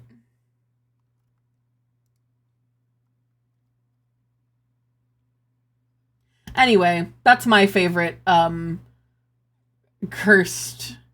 They're Catholic Jaeger bombs. That's really funny. That's really funny. That's true. The anime Symphogear did a cover version of this Jackie Chan song too. Really? That's funny. Yes, it's easier to break away when they're not around. Fortunately, they can't be everywhere. Only about 15% of the population has been beatified, mostly government and church officials, but also the Relicari army. Since they are functionally immortal and can occupy their post indefinitely, they don't let anyone new in unless strictly necessary. At some point, they feared we wanted to turn all humankind into them, but they seem eager to maintain the hierarchy. As far as we know, Beatos can't indoctrinate each other, but even among them, there's a strict hierarchy. The exact details of the beatification are well guarded. Still, there seems to be different levels corresponding to different levels of psychic prowess. Not all saints are created equal. Used to be obsessed with the movie, had this whole song memorized and recorded a cover. Wow. That's a high level of obsession with this. Yet their collective power is terrifying. Your fight would be impossible alone, right? I understand you would not be able to conduct your operation without the covenant of the second High Toth. Yes, certainly. They provide us with tons of resources, plenty of the sort you would call anomalous. Without their help, we would have fallen a long time ago. In exchange, we serve as intel and help to sabotage SHI military campaigns against them. This is partially the reason we ended up here. We were investigating a massive military mobilization we suspected was another crusade against the Covenant. But something was off. For an interstellar military campaign of that magnitude, they should have been preparing a massive armada. That's the way their crusades usually start, but there was no armada this time, just smaller ships, more suited for interplanetary travel. That was how we realized they weren't getting ready for space travel.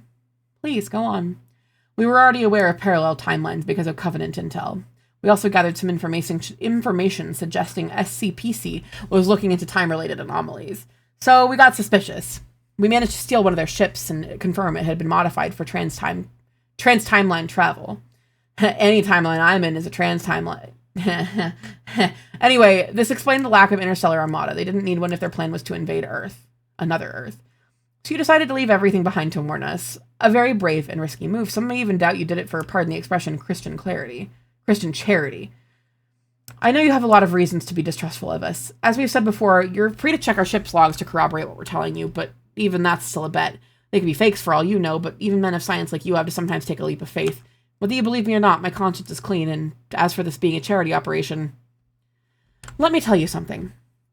Back there, neither we nor the Covenant have been able to make advances against the SHI in centuries, but we hope that maybe, just maybe, if they were able to be defeated here, they could be destabilized enough to be vulnerable in our timeline.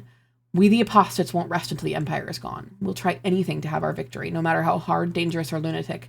That's the nature of this mission. Our motto is Ad Astra per Aspera, after all. Through hardships to the stars. I admire your conviction, Julius, but I don't want to sour your hope. But we already had some encounters with 7503. Their military technology is formidable, and I have to admit we had a hard time against only one Relicarium. And that's only the recon. They're testing your defenses. The true extent of their strength will be seen soon. And even that may not be enough. You need to go beyond. We will. We're the SCP Foundation, the real one. When we always do.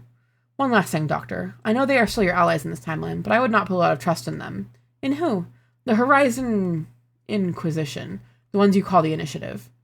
SCPF is currently in urgent discussion with the GOC and the Horizon Initiative to prepare against the threat posed by 7503. Next iteration is very much... He sounds sort of like a friend of mine, IRL. I'm very much friend sounding. I appreciate that. Oh my god!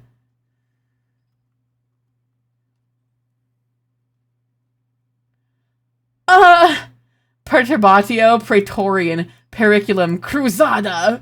Oh my god, these are so good.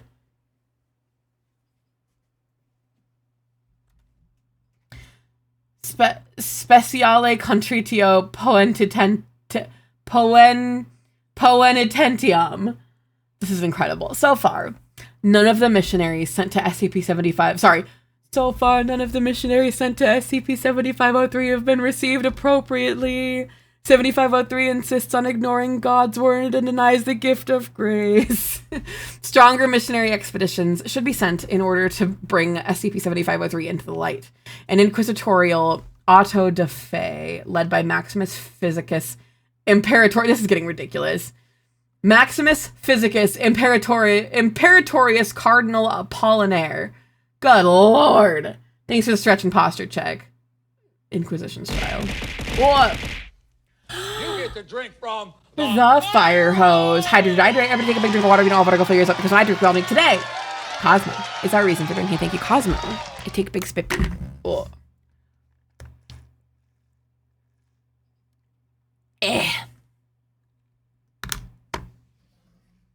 Hello, Mort.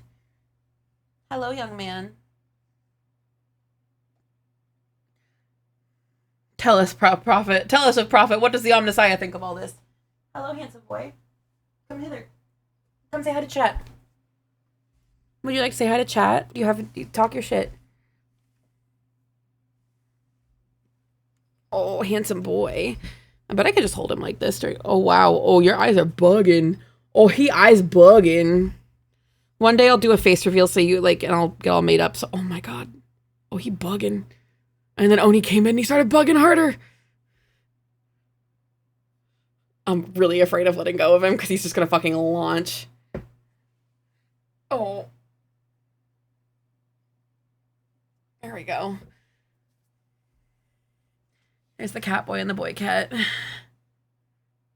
They're both being very sweet. They're both being very well behaved and they both don't stink right now. Morty kind of always smells a little funny. He smelled like Fritos earlier. When I was in bed and he was like kind of lurking around. He smelled like Fritos. What is that pet Frito smell? I've heard of other people like describing their pets having smelled like Fritos. What is that smell? The Morticiah has spoken. Is that Morty punching for me? Never. Thank you. He's very sweet.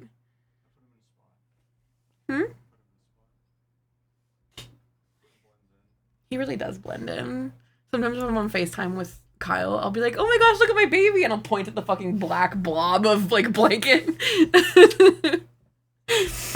You'll be like, what the fuck are you talking about? What cat? I see blanket.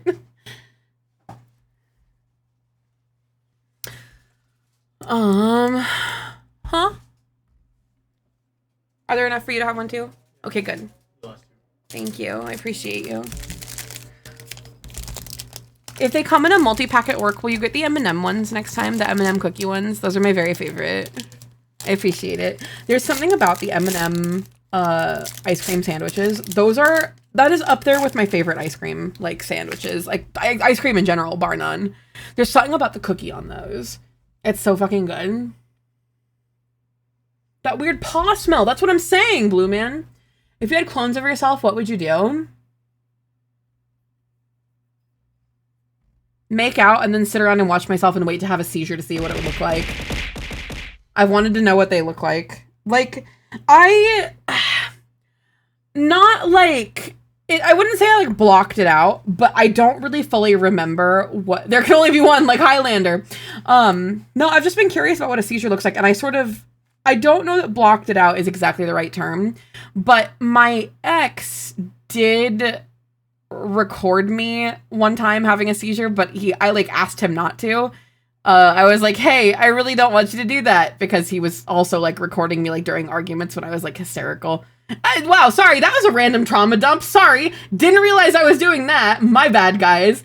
But like, I didn't want to like see it. And so I like saw like a couple seconds of it and then I just started crying. So like, I've seen a bit of it, but it was kind of like traumatizing.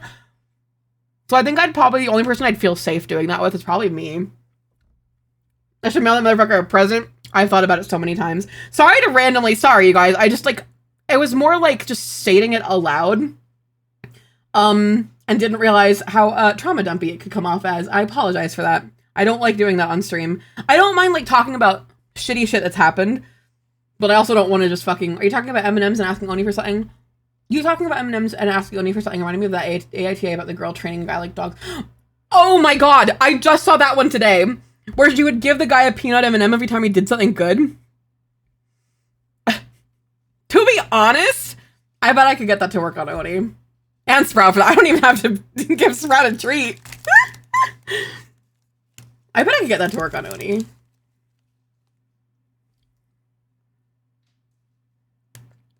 This is from Shantae, right? I love Shantae. Oh, I should play those on stream. That would be really fun.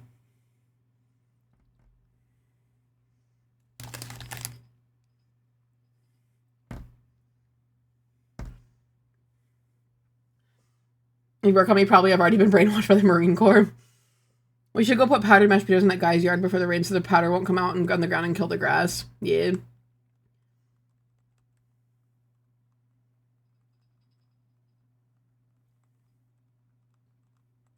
Yeah.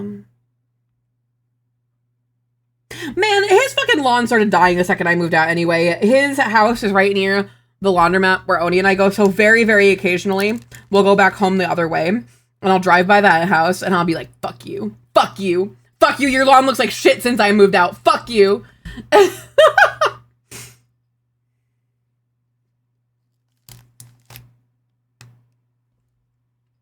No, I hate that motherfucker. Not as much. Probably as much as my other ex, who was a streamer. And I just went, sometimes I'll go stalk him. The only place I can stalk him is through Clear Sky, because I have him blocked everywhere else. But his dumbass hasn't set up his Clear Sky so that you have to like authenticate. And I just found out he took another break from streaming, and man, that feels good. I love seeing bad people be miserable. I love seeing bad people be miserable. This is a separate person who was also abusive toward me because I really know how to fucking pick them. I haven't been reading this. Holy moly. Holy moly.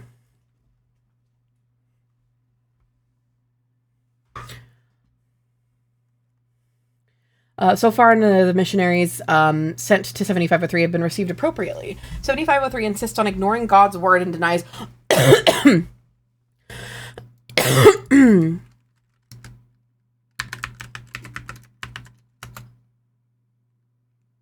Huh?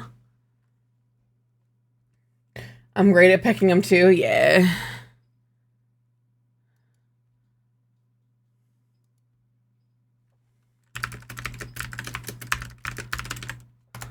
Morty took a shit and is now hyperactivated. That's Morty, yeah. Hi, Diosu, how are you? Hi, hi, hi.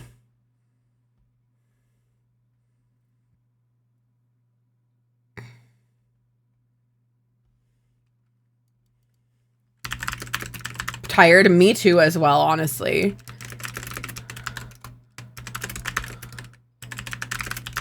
Okay. Stronger missionary expeditions. Oh, we already read that part. Shall SCP 7503 keep denying God's gift and persisting in its blasphemous ways, it shall be found guilty of heresy. If so, 7503 shall be marked for a crusade by the Council of Cardinals. So are they referring to 7503? Yeah. They're referring to us as 7503, and we're referring to them as 7503, I think.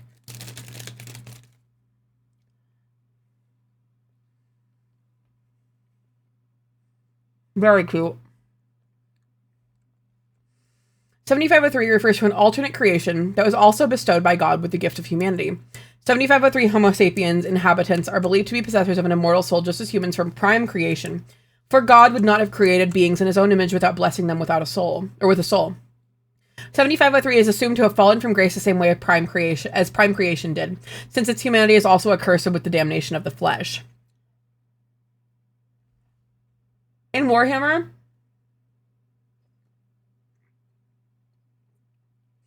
what do they think the damnation of the flesh is? Is it the same as, like, the original sin? Like what we have? Yeah. Has failed to reject the sin of the flesh and rescinded its role as a guiding light of pure humanity. Pagan and heretical beliefs, as well as atheism and sodomy, are allowed to be practiced in the open in the unashamed defiance of God. Moreover, the so-called Pope of 7503 still bears the sin of flesh. Oh, no, this is the sin of flesh.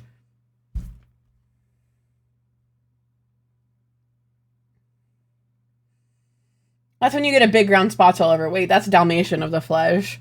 Hang on, I'm cooking on this.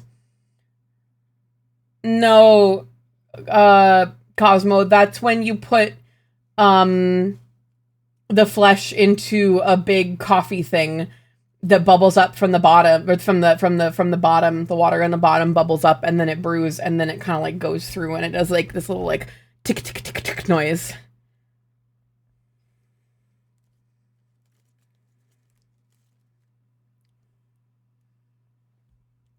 I'm waiting for Cosmo. It was the percolation of the flesh, but honestly, yours is better. The decantation of the flesh is better.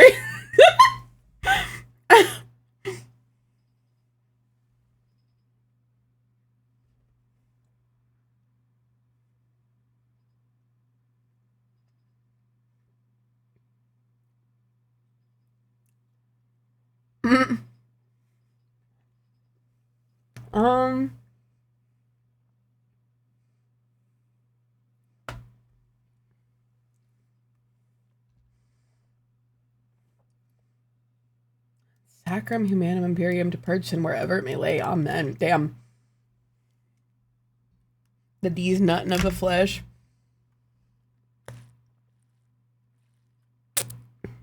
No, I think it's getting tattoos of that gay twink from Arcane on your skin. No, that's the Victor National of the foot. That one's a stretch. Very good, though. Ow. Oh, my God. The Victor Nation of the flesh. Ugh. Stretched like a gay twink. Yeah.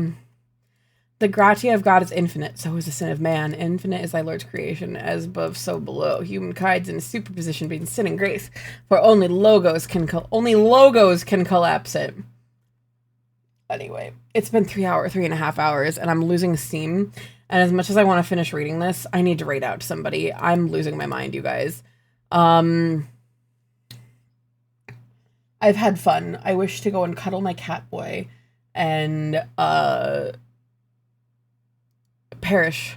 But tomorrow, in the server, we are watching a Ghibli movie, I believe. So it is going to be Cosmo's first Ghibli movie tomorrow at 7. What one are we starting them on? Do we want to start them on Spirited Away, or do we want to start them on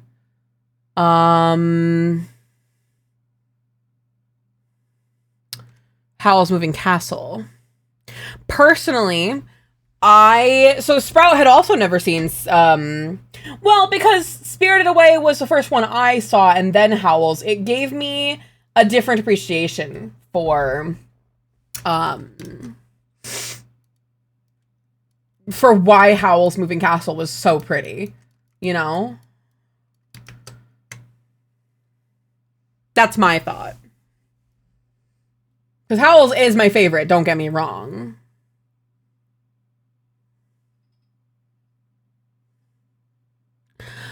Who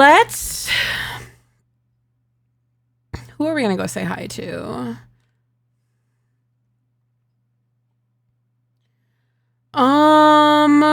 Oh god. You know what? I'm gonna go watch Silas play this fucked up game. I'm not giving money to it, but Silas, oh my god, there's a cute little model. Go be good for Silas. Be good, be normal. Attend, movie night tomorrow in the server. And I will be back again to streaming on Thursday. No, let's double check schedule, because this is my first stream of the week. Yes, SCP reading today. Let me move my fat head out of the way. Yep, SCP reading tonight. No Twitch stream tonight or Thursday, Friday, Saturday, and Sunday streams, though. We're doing Server Vote Friday. Saturday is going to be a long-term game, likely Red Dead, but we'll see how we do. And then Sunday will be probably Warframe, but Sunday streams don't exist, so anything goes. But a weird movie queue of American Psycho into Howl's, since he thinks Howl's is all in Patrick Bateman's head since it's the same actor. That's very funny. I like when you have, like, a canonical, like, in your head watch order. I think that's really funny. Raid message is just gonna be tailor-made to Taylor Raid. Go be good for Silas. Be normal. Sorry to cut it kind of abruptly. I just got the EPs very quickly. Tailor-made to Taylor Raid. Be good for Silas. Be normal. Make sure you read the rules before you interact. Make sure you read for pronouns, all that good stuff. Smiles VT. Eat some water, drink some food, take care of your, oh Jesus. Take care of yourself and those around you, and tell somebody that you care about, that you love them. Oni, I love you. And chat, I love you all very much. Octavia, thank you for the sush. Oh god, are we just gonna like fucking throw shit at me until we leave? I love you all. This has been a pleasure. I will. Yeah. That's it. Oh. Itch ear. Scratch ear. Okay. Yep, that's it. All right, y'all. I love you lots. Be good, be normal. I will see you tomorrow for movie night or Friday for big gaming. It's been fun. It's been real. See you then. Bye.